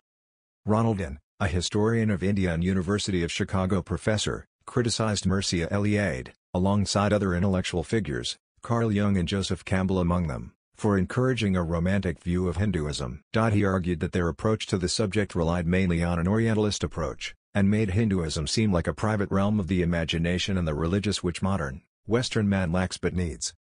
Far-right and nationalist influences. Although his scholarly work was never subordinated to his early political beliefs, the school of thought he was associated with in interwar Romania, namely Traorism, as well as the works of Julius Evola he continued to draw inspiration from, have thematic links to fascism. Writer and academic Marcel Tolsia has argued that, through Evola's particular interpretation of Guénon's works, Eliade kept a traceable connection with far-right ideologies in his academic contributions. Daniel Dubuisson singled out Eliade's concept of homo religiosus as a reflection of fascist elitism, and argued that the Romanian scholar's views of Judaism in the Old Testament, which depicted Hebrews as the enemies of an ancient cosmic religion, were ultimately the preservation of an anti-Semitic discourse. A piece authored in 1930 saw Eliade defining Julius Evola as a great thinker and offering praise to the controversial intellectuals Oswald Spengler, Arthur de Gobineau, Houston Stewart Chamberlain and the Nazi ideologue Alfred Rosenberg. Evola, who continued to defend the core principles of mystical fascism, once protested to Eliade about the latter's failure to cite him and Guénon. Eliade replied that his works were written for a contemporary public, and not to initiates of esoteric circles. After the 1960s, he, together with Evola, Louis Rougier, and other intellectuals, offered support to Alain de Benoist's controversial groupement de recherche études pour la civilisation européenne, part of the Nouvelle Droite intellectual trend. Notably, Eliade was also preoccupied with the cult of Thracian deities Al-Moxis and its supposed monotheism. This, like his conclusion that Romanization had been superficial inside Roman Dacia, was a view celebrated by contemporary partisans of protochronist nationalism. According to historian Soren Antohi, Eliade may have actually encouraged protochronists such as Edgar Papu to carry out research which resulted in the claim that medieval Romanians had anticipated the Renaissance. In his study of Eliade, Jung, and Campbell, Elwood also discusses the connection between academic theories and controversial political involvements, noting that all three mythologists have been accused of reactionary political positions. Elwood notes the obvious parallel between the conservatism of myth, which speaks of a primordial golden age, and the conservatism of far-right politics. However, Elwood argues that the explanation is more complex than that. Wherever their political sympathies may have sometimes been, he claims, the three mythologists were often apolitical if not antipolitical, scorning any this worldly salvation. Moreover, the connection between mythology and politics differs for each of the mythologists in question. In Eliade's case, Elwood believes, a strong sense of nostalgia, for childhood, for historical times past, for cosmic religion, for paradise, influenced not only the scholar's academic interests, but also his political views. Because Eliade stayed out of politics during his later life, Elwood tries to extract an implicit political philosophy from Eliade's scholarly works. Elwood argues that the later Eliade's nostalgia for ancient traditions did not make him a political reactionary, even a quiet one. He concludes that the later Eliade was, in fact, a radical modernist. According to Eliade, religious elements survive in secular culture, but in new, camouflaged forms. Thus, Elwood believes that the later Eliade probably thought modern man should preserve elements of the past, but should not try to restore their original form through reactionary politics. He suspects that Eliade would have favored a minimal rather than a maximalist state that would allow personal spiritual transformation without enforcing it. Many scholars have accused Eliade of essentialism, a type of overgeneralization in which one incorrectly attributes a common essence to a whole group, in this case, all religious or traditional societies. Furthermore, some see a connection between Eliade's essentialism with regard to religion and fascist essentialism with regard to races and nations. To Elwood, this connection seems rather tortured, in the end amounting to little more than an ad hominem argument which attempts to tar Eliade's entire work with the ill repute all decent people feel for stormtroopers and the Iron Guard. However, Elwood admits that common tendencies and mythological thinking may have caused Eliade, as well as Jung and Campbell, to view certain groups in an essentialist way, and that this may explain their purported antisemitism, a tendency to think in generic terms of peoples, races, religions, or parties, which as we shall see is undoubtedly the profoundest flaw in mythological thinking, including that of such modern mythologists as R3, can connect with nascent anti-Semitism, or the connection can be the other way. Literary works. Generic traits. Many of Mircea Eliade's literary works, in particular his earliest ones, are noted for their eroticism and their focus on subjective experience. Modernist in style, they have drawn comparisons to the contemporary writings of Mihail Sebastian, I. Valerian, and Ion Biberi. Alongside Honoré de Balzac and Giovanni Papini, his literary passions included Aldous Huxley and Miguel de Unamuno, as well as André Gide. Eliade also read with interest the prose of Romain Rolland, Henrik Ibsen, and the Enlightenment thinkers Voltaire and Denis Diderot. As a youth, he read the works of Romanian authors such as Liviu Rebreanu and Panay Strati. Initially, he was also interested in Ionel Teodoranu's prose works, but later rejected them and criticized their author. Investigating the work's main characteristics, George Călinescu stressed that Eliade owed much of his style to the direct influence of French author André Gide, concluding that, alongside Camille Petrescu and a few others, Eliade was among Gide's leading disciples in Romanian literature. He commented that, like Gide, Eliade believed that the artist does not take a stand, but experiences good and evil while setting himself free from both, maintaining an intact curiosity. A specific aspect of this focus on experience is sexual experimentation. Călinescu notes that Eliade's fiction works tend to depict a male figure possessing all practicable women and family. He also considered that, as a rule, Eliade depicts woman as a basic means for a sexual experience and repudiated with harsh egotism. For Călinescu, such a perspective on life culminated in banality, leaving authors gripped by the cult of the self and a contempt for literature. Polemically, Călinescu proposed that Mircea Eliade's supposed focus on aggressive youth served to instill his inner war Romanian writers with the idea that they had a common destiny as a generation apart. He also commented that, when set in Romania, Mircea Eliade's stories lacked the perception of immediate reality, and, analyzing the non-traditional names the writer tended to ascribe to his Romanian characters, that they did not depict specificity. Additionally, in Călinescu's view, Eliade's stories were often sensationalist compositions of the illustrated magazine kind. Mircea Eliade's assessment of his own pre-1940 literary contributions oscillated between expressions of pride and the bitter verdict that they were written for an audience of little ladies and high school students. A secondary but unifying feature present in most of Eliade's stories is their setting, a magical and part fictional Bucharest. In part, they also serve to illustrate or allude to Eliade's own research in the field of religion, as well as to the concepts he introduced. Thus, commentators such as Matei Călinescu and Carmen Musat have also argued that a main characteristic of Eliade's fantasy prose is a substitution between the supernatural and the mundane. In this interpretation, Eliade turns the daily world into an incomprehensible place, while the intrusive supernatural aspect promises to offer the sense of life. The notion was in turn linked to Eliade's own thoughts on transcendence, and in particular his idea that, once camouflaged in life or history, miracles become unrecognizable. Oriental-Themed Novels. One of Eliade's earliest fiction writings, the controversial first-person narrative Isabelle s'appelle Diavolului, focused on the figure of a young and brilliant academic, whose self-declared fear is that of being common. The hero's experience is recorded in notebooks, which are compiled to form the actual narrative, and which serve to record his unusual, mostly sexual, experiences in British India. The narrator describes himself as dominated by a devilish indifference towards all things having to do with art or metaphysics, focusing instead on eroticism.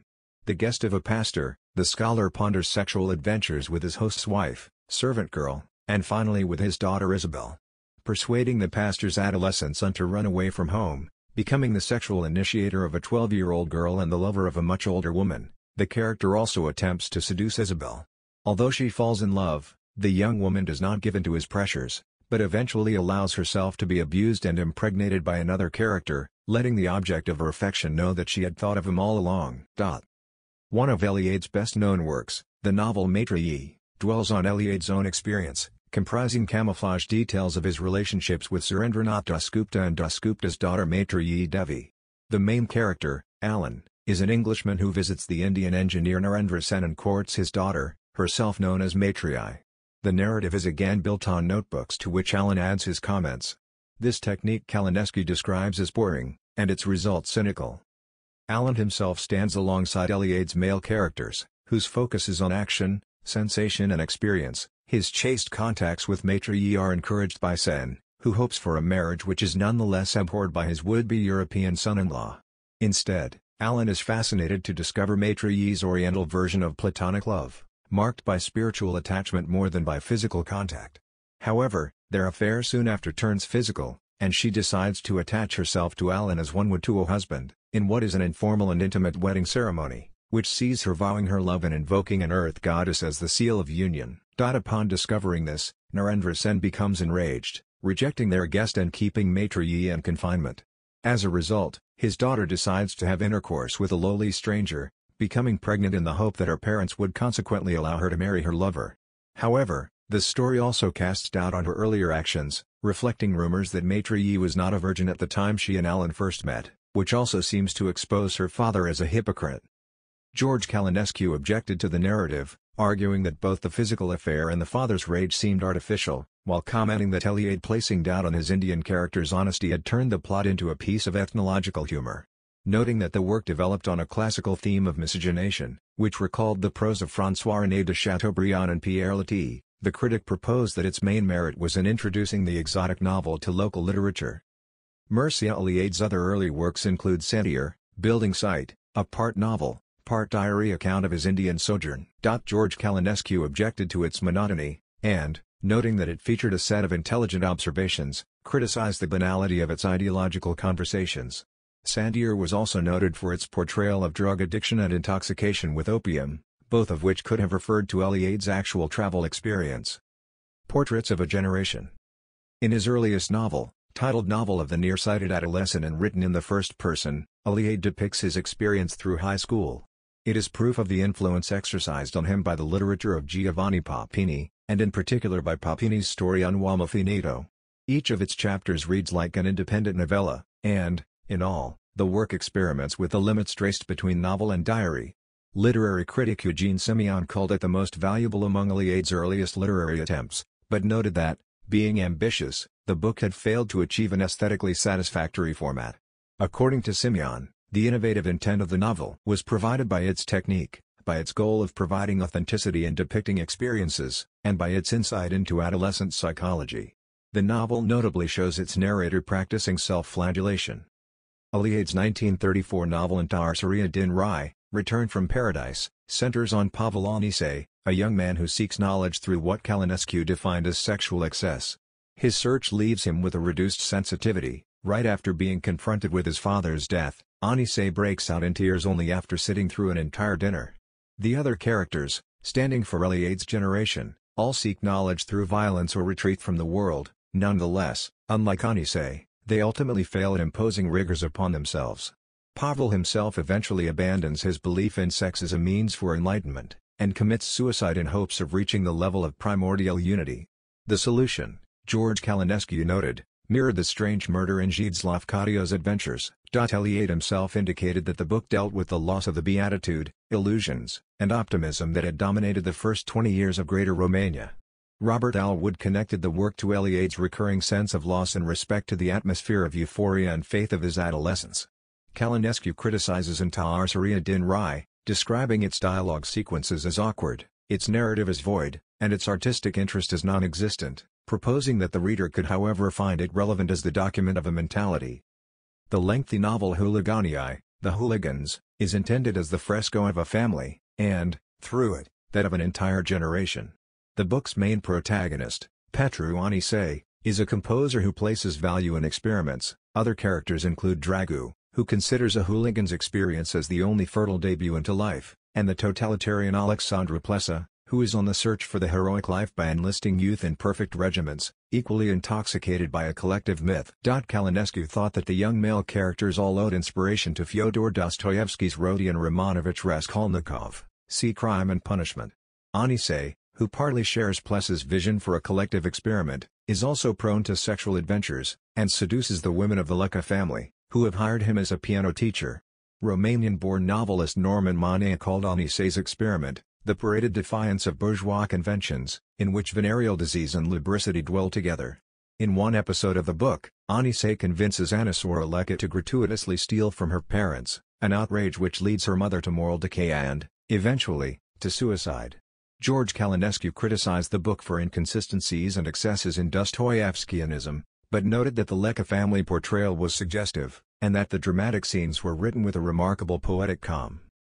The novel Marriage in Heaven depicts the correspondence between two male friends, an artist and a common man, who complain to each other about their failures in love. The former complains about a lover who wanted his children when he did not, while the other recalls being abandoned by a woman who, despite his intentions, did not want to become pregnant by him. Eliade lets the reader understand that they are in fact talking about the same woman. Fantastic and fantasy literature. Mircea Eliade's earliest works, most of which were published at later stages, belong to the fantasy genre. One of the first such literary exercises to be printed, the 1921 Commemorate Beatra Philosophala, showed its adolescent author's interest in themes that he was to explore throughout his career, in particular esotericism and alchemy. Written in the first person, it depicts an experiment which, for a moment, seems to be the discovery of the philosopher's stone. These early writings also include two sketches for novels, Mini Nautoculatorius Allure Sensi Carabusi and Terra Furnace Allure Rosii, The Wonderful Journey of the Five Beatles into the Land of the Red Ants, and Memorul Nuis Old Octa Plum, The Memoirs of a Lead Soldier. In the former, a company of beetle spies is sent among the Red Ants. Their travel offers a setting for satirical commentary. Eliade himself explained that Memorul Nuis Old Octa Plum was an ambitious project, designed as a fresco to include the birth of the universe, abiogenesis, human evolution, and the entire world history. Eliade's fantasy novel Domnisaura Christina was, on its own, the topic of a scandal. The novel deals with the fate of an eccentric family, the Moscas, who were haunted by the ghost of a murdered young woman, known as Christina. The apparition shares characteristics with vampires and with strigoi. She is believed to be drinking the blood of cattle and that of a young family member.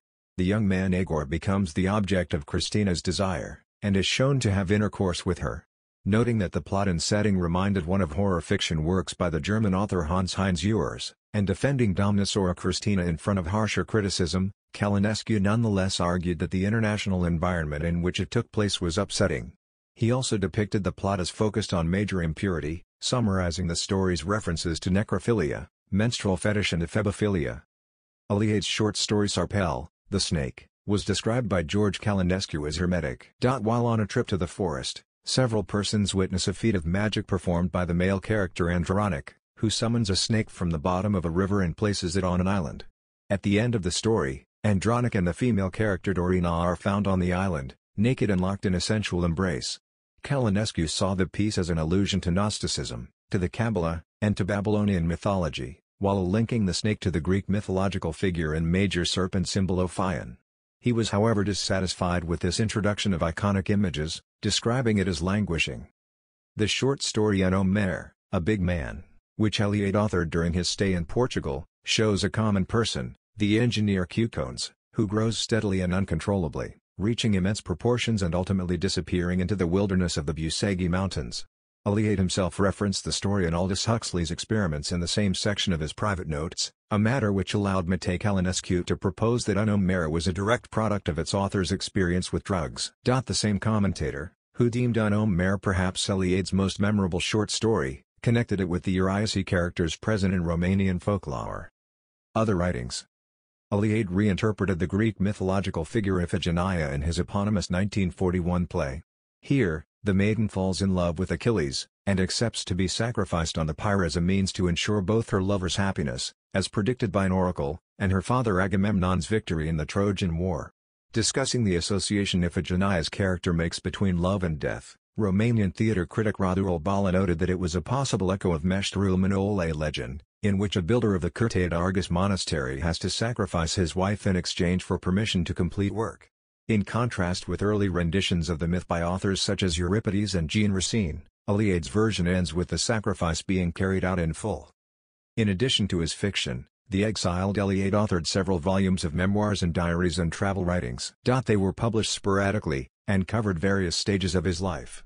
One of the earliest such pieces was India, grouping accounts of the travels he made through the Indian subcontinent. Writing for the Spanish journal La Vanguardia, commentator Sergio Vila San Juan described the first volume of Eliade's autobiography, covering the years 1907 to 1937, as a great book, while noting that the other main volume was more conventional and insincere. In Vila San Juan's view, the texts reveal Mircea Eliade himself as a Dostoevskian character, as well as an accomplished person, a Goethean figure. A work that drew particular interest was his journal Portuguese diary, completed during his stay in Lisbon and published only after its author's death. A portion of it dealing with his stay in Romania is believed to have been lost. The travels to Spain, partly recorded in Journal Português, also led to a separate volume, Journal Cordobés, Cordoban Diary, which Eliade compiled from various independent notebooks. Journal Português shows Eliade coping with clinical depression and political crisis, and has been described by André Oistianu as an overwhelming, through the immense suffering it exhales.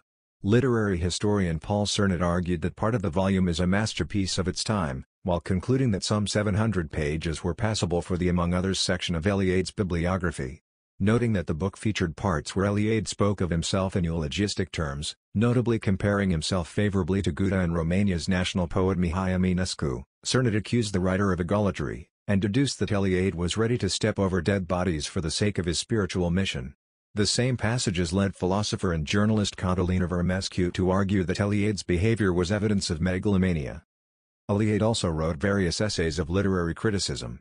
In his youth, alongside his study on Julius Evola, he published essays which introduced the Romanian public to representatives of modern Spanish literature and philosophy, among them Adolfo Bonilla San Martin, Miguel de Unamuno, José Ortega Gasset, Eugeni Dors, Vicente Blasco Ibáñez and Marcelino Menéndez y Pelayo. He also wrote an essay on the works of James Joyce, connecting it with his own theories on the eternal return, saturated with nostalgia for the myth of the eternal repetition, and deeming Joyce himself an anti-historicist archaic figure among the modernists.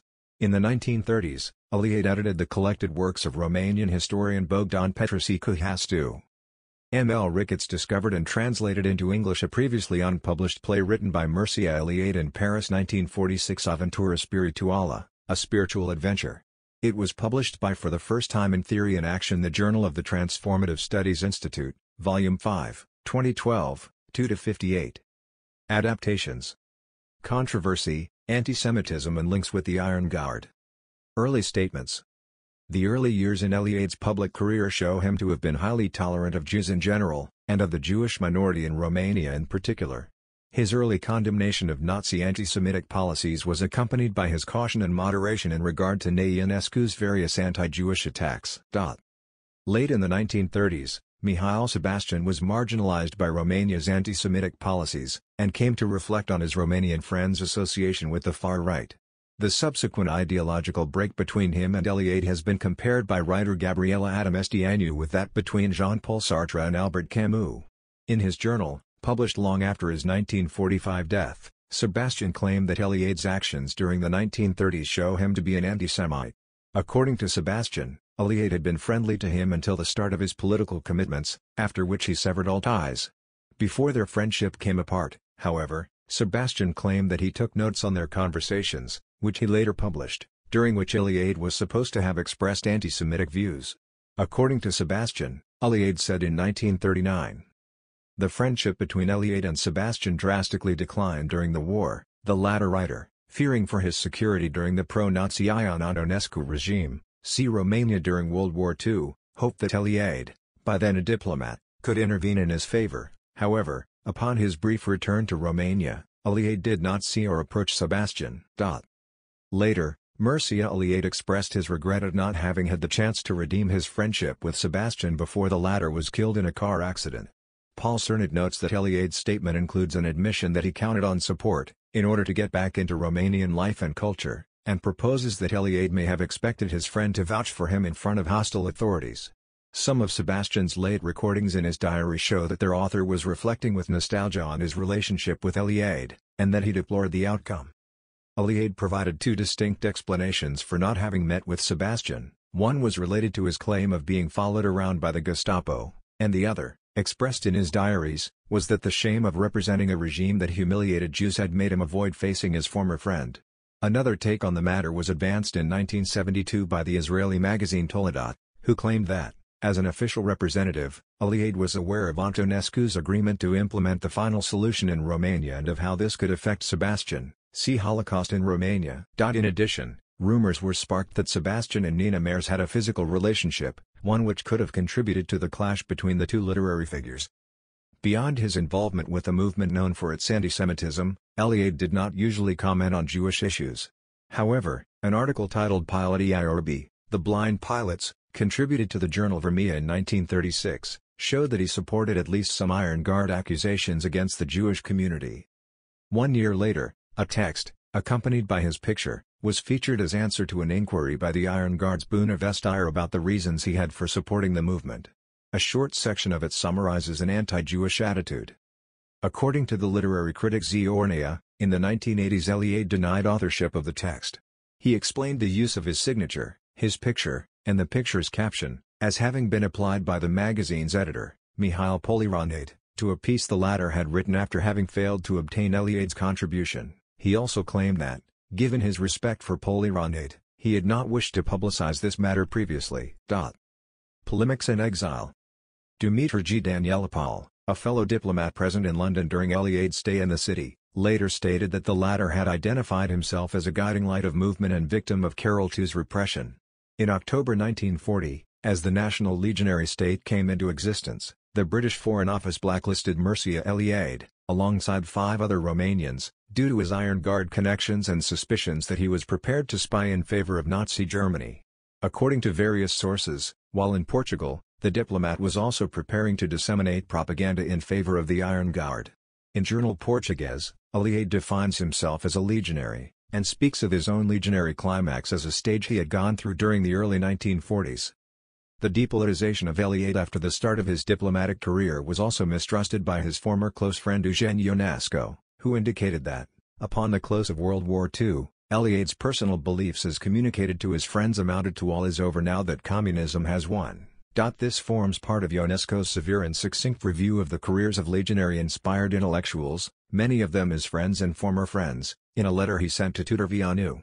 In 1946, Ionescu indicated to Petruco Marnescu that he did not want to see either Eliade or Choron, and that he considered the two of them legionaries forever, adding "we are hyenas" to one another.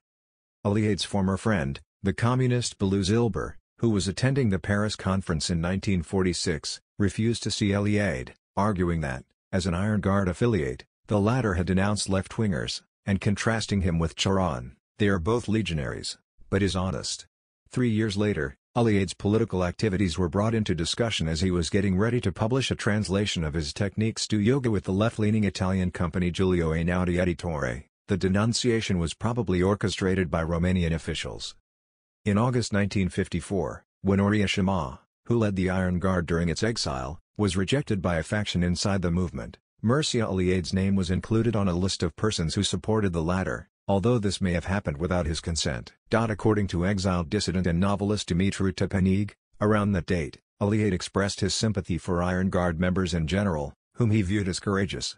However, according to Robert Elwood, the Eliade he met in the 1960s was entirely apolitical, remained aloof from the passionate politics of that era in the United States, and reportedly never read newspapers, an assessment shared by Sorin Alexandrescu. Eliade's student Ioan Petru Culianu noted that journalists have come to refer to the Romanian scholar as the Great Recluse. Despite Eliade's withdrawal from radical politics, Elwood indicates, he still remained concerned with Romania's welfare. He saw himself and other exiled Romanian intellectuals as members of a circle who worked to maintain the culture of a free Romania and, above all, to publish texts that had become unpublishable in Romania itself. Beginning in 1969, Eliade's past became the subject of public debate in Israel. At the time, historian Gershom Scholem asked Eliade to explain his attitudes, which the latter did using vague terms. As a result of this exchange, Scholem declared his dissatisfaction, and argued that Israel could not extend a welcome to the Romanian academic. During the final years of Eliade's life, his disciple Culianu exposed and publicly criticized his 1930s pro-Iron Guard activities. Relations between the two soured as a result. Eliade's other Romanian disciple, Andrei Oisteanu, noted that, in the years following Eliade's death, conversations with various people who had known the scholar had made Culianu less certain of his earlier stances, and had led him to declare, Mr. Eliade was never anti-Semitic, a member of the Iron Guard, or pro-Nazi. But, in any case, I am led to believe that he was closer to the Iron Guard than I would have liked to believe. At an early stage of his polemic with Culianu, Eliade complained in writing that it is not possible to write an objective history of the Iron Guard and its leader Cornelius Elnico Drăianu.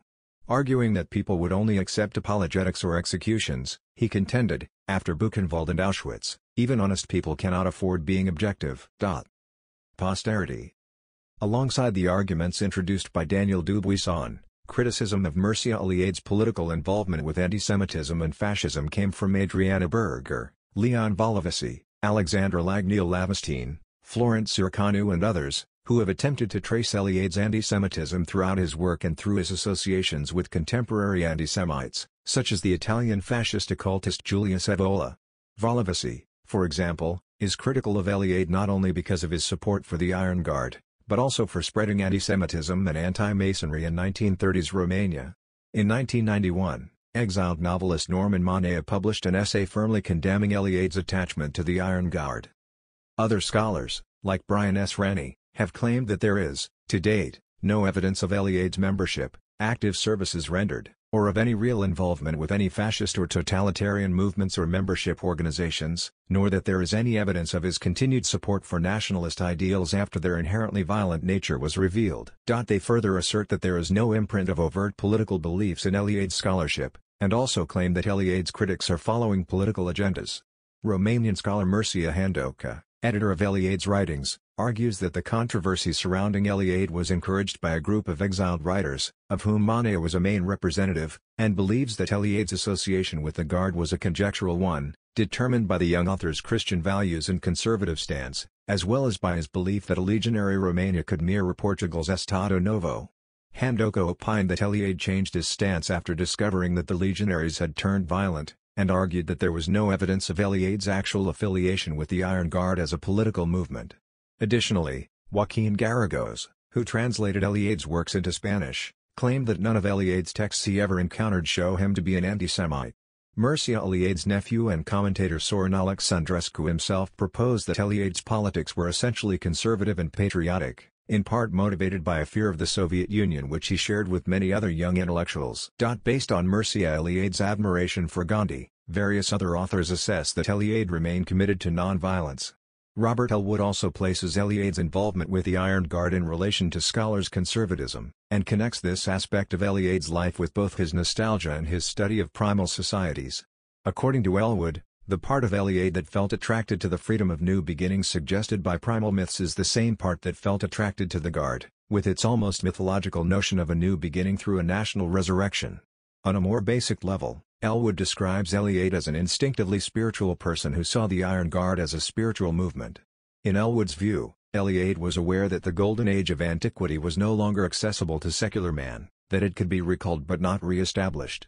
Thus, a more accessible object for nostalgia was a secondary Silver Age within the last few hundred years, the kingdom of Romania's 19th-century cultural renaissance. To the young Eliade, the Iron Guard seemed like a path for returning to the Silver Age of Romania's glory, being a movement dedicated to the cultural and national renewal of the Romanian people by appeal to their spiritual roots. Elwood describes the young Eliade as someone capable of being fired up by mythological archetypes and with no awareness of the evil that was to be unleashed. Because of Eliade's withdrawal from politics, and also because the later Eliade's religiosity was very personal and idiosyncratic, Elwood believes the later Eliade probably would have rejected the corporate sacred of the Iron Guard. According to Elwood, the later Eliade had the same desire for a Romanian resurrection that had motivated the early Eliade to support the Iron Guard, but he now channeled it apolitically through his efforts to maintain the culture of a free Romania abroad. In one of his writings, Eliade says, "Against the terror of history there are only two possibilities of defense, action or contemplation." According to Elwood, the young Eliade took the former option, trying to reform the world through action, whereas the older Eliade tried to resist the terror of history intellectually. Eliade's own version of events, presenting his involvement in far-right politics as marginal, was judged to contain several inaccuracies and unverifiable claims. For instance, Eliade depicted his arrest as having been solely caused by his friendship with Nae Ionescu. On another occasion, answering Gershom Sholom's query, he is known to have explicitly denied ever having contributed to Bunăvestire. According to Sorin Antohi, Eliade died without ever clearly expressing regret for his Iron Guard sympathies. Ziornea noted that, in a short section of his autobiography where he discusses the Einaudi incident, Eliade speaks of my imprudent acts and errors committed in youth, as a series of malentendus that would follow me all my life. Ornea commented that this was the only instance where the Romanian academic spoke of his political involvement with a dose of self-criticism, and contrasted the statement with Eliade's usual refusal to discuss his stances pertinently. Reviewing the arguments brought in support of Eliade, Sergio Villaseñor concluded, "Nevertheless, Eliade's pro-legionary columns endure in the newspaper libraries. He never showed his regret for this connection and always, right up to his final writings, he invoked the figure of his teacher Ionescu." In his Felix Culpa, Manet directly accused Eliade of having embellished his memoirs in order to minimize an embarrassing past. A secondary debate surrounding Eliade's alleged unwillingness to dissociate with the Guard took place after Jornalul Português saw print. Sorin Alexandrescu expressed a belief that notes in the diary show Eliade's break with his far-right past. Catalina Veremescu defined this conclusion as whitewashing, and, answering to Alexandrescu's claim that his uncle's support for the Guard was always superficial, argued that Journal Português and other writings of the time showed Eliade's disenchantment with the legionaries' Christian stance in tandem with his growing sympathy for Nazism and its pagan messages. Paul Cernet, who stressed that it was the only one of Eliade's autobiographical works not to have been reworked by its author, concluded that the book documented Eliade's own efforts to camouflage his political sympathies without rejecting them altogether. Oisteanu argued that, in old age, Eliade moved away from his earlier stances and even came to sympathize with the non-Marxist left and the hippie youth movement. He noted that Eliade initially felt apprehensive about the consequences of hippie activism, but that the interests they shared, as well as their advocacy of communalism and free love, had made him argue that hippies were a quasi-religious movement that was rediscovering the sacrality of life. Andrei Oisteanu, who proposed that Eliade's critics were divided into a maximalist and a minimalist camp, trying to, respectively, enhance or shadow the impact legionary ideas had on Eliade, argued in favor of moderation, and indicated that Eliade's fascism needed to be correlated to the political choices of his generation. Political symbolism in Eliade's fiction. Various critics have traced links between Eliade's fiction works and his political views, or Romanian politics in general. Early on, George Calinescu argued that the totalitarian model outlined in Huliganii was an allusion to certain bygone political movements, sublimated in the ever-so-abstruse philosophy of death as a path to knowledge. By contrast, Inta din Rai partly focuses on a failed communist rebellion, which enlists the participation of its main characters. Iphigenia's story of self-sacrifice, turned voluntary in Eliade's version, was taken by various commentators, beginning with Mihail Sebastian, as a favorable allusion to the Iron Guard's beliefs on commitment and death, as well as to the bloody outcome of the 1941 Legionary Rebellion. 10 years after its premiere, the play was reprinted by legionary refugees in Argentina. On the occasion, the text was reviewed for publishing by Eliade himself. Reading Iphigenia was what partly sparked Culianu's investigation of his mentor's early political affiliations. A special debate was sparked by Uno Mare.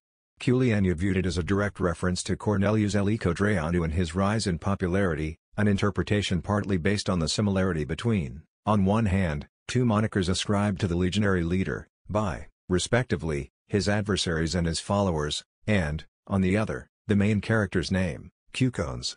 Matei Calinescu did not reject Culianu's version, but argued that, on its own, the piece was beyond political interpretations. Commenting on this dialogue, literary historian and essayist Mircea Eliade objected to the original verdict, indicating his belief that there was no historical evidence to substantiate Culianu's point of view. Alongside Eliade's main works, his attempted novel of youth, Mininautaculatoria Salor Sensi Carabusi and Terra Furnicilla Rosii, which depicts a population of red ants living in a totalitarian society and forming bands to harass the beetles, was seen as a potential allusion to the Soviet Union and to communism.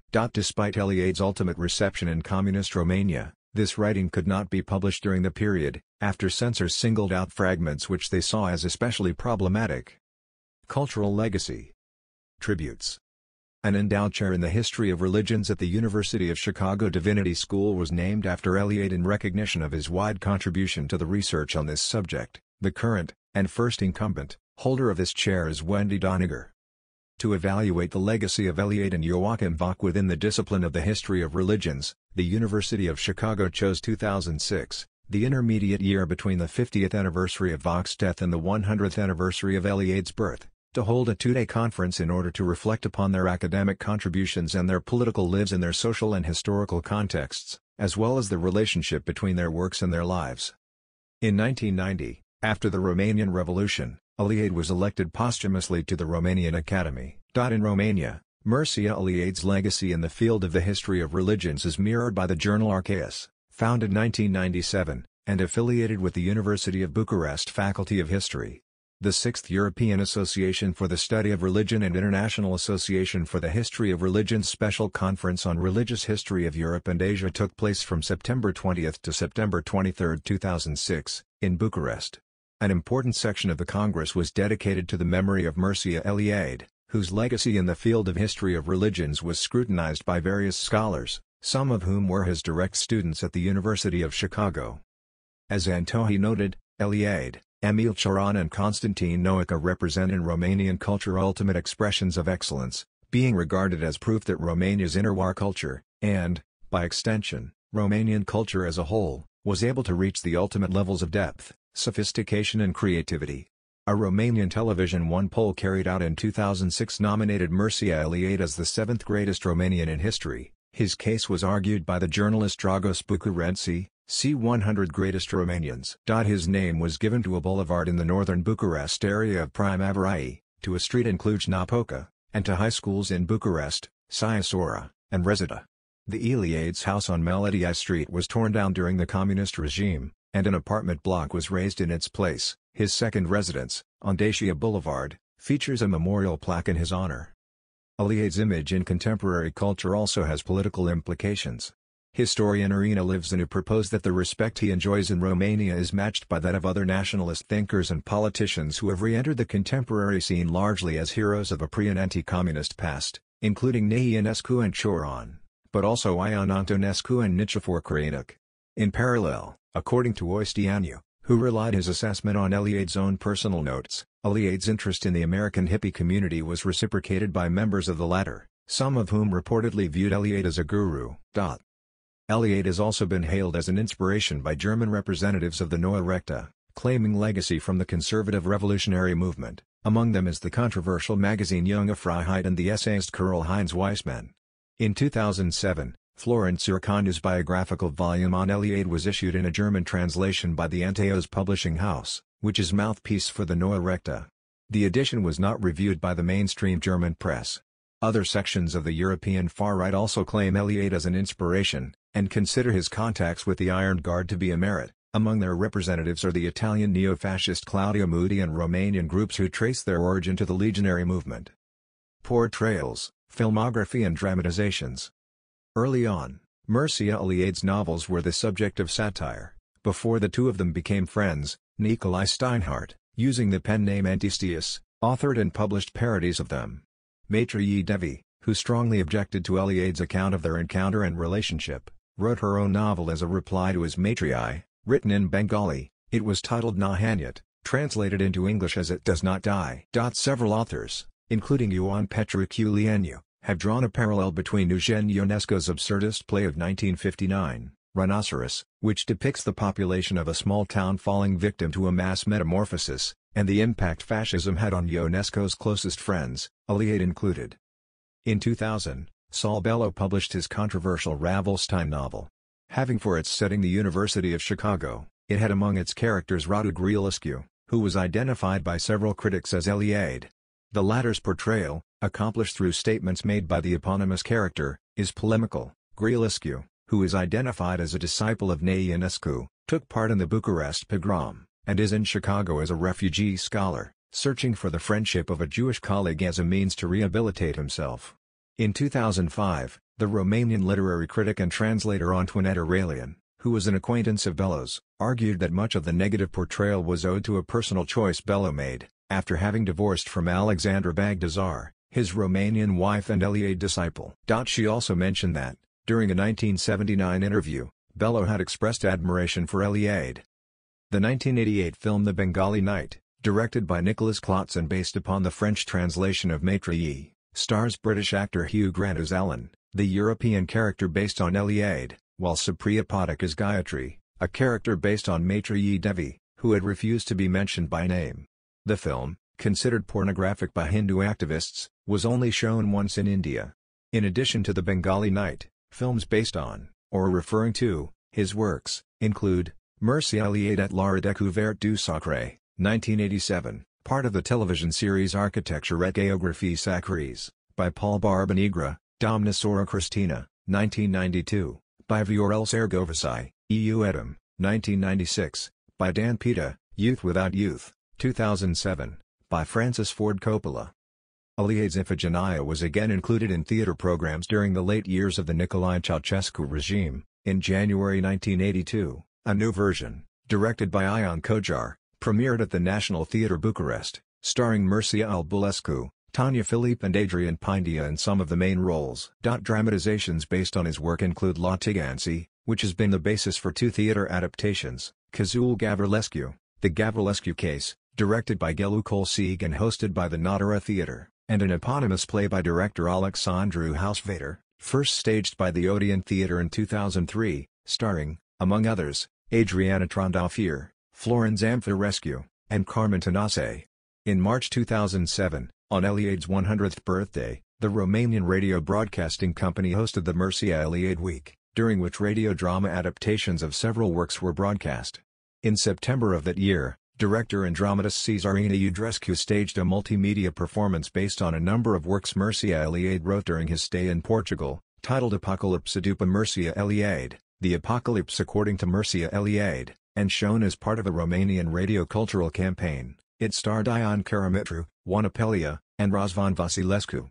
Domnisora Christina has been the subject of 2 operas. The first, carrying the same Romanian title, was authored by Romanian composer Șerban Nicefor and premiered in 1981 at the Romanian radio. The second, titled La Señorita Cristina, was written by Spanish composer Luis de Pablo and premiered in 2000 at the Teatro Real in Madrid. Premiered in 2000 at the Teatro Real in Madrid. Premiered in 2000 at the Teatro Real in Madrid. Premiered in 2000 at the Teatro Real in Madrid. Premiered in 2000 at the Teatro Real in Madrid. Premiered in 2000 at the Teatro Real in Madrid. Premiered in 2000 at the Teatro Real in Madrid. Premiered in 2000 at the Teatro Real in Madrid. Premiered in 2000 at the Teatro Real in Madrid. Premiered in 2000 at the Teatro Real in Madrid. Premiered in 2000 at the Teatro Real in Madrid. Premiered in 2000 at the Teatro Real in Madrid. Premiered in 2000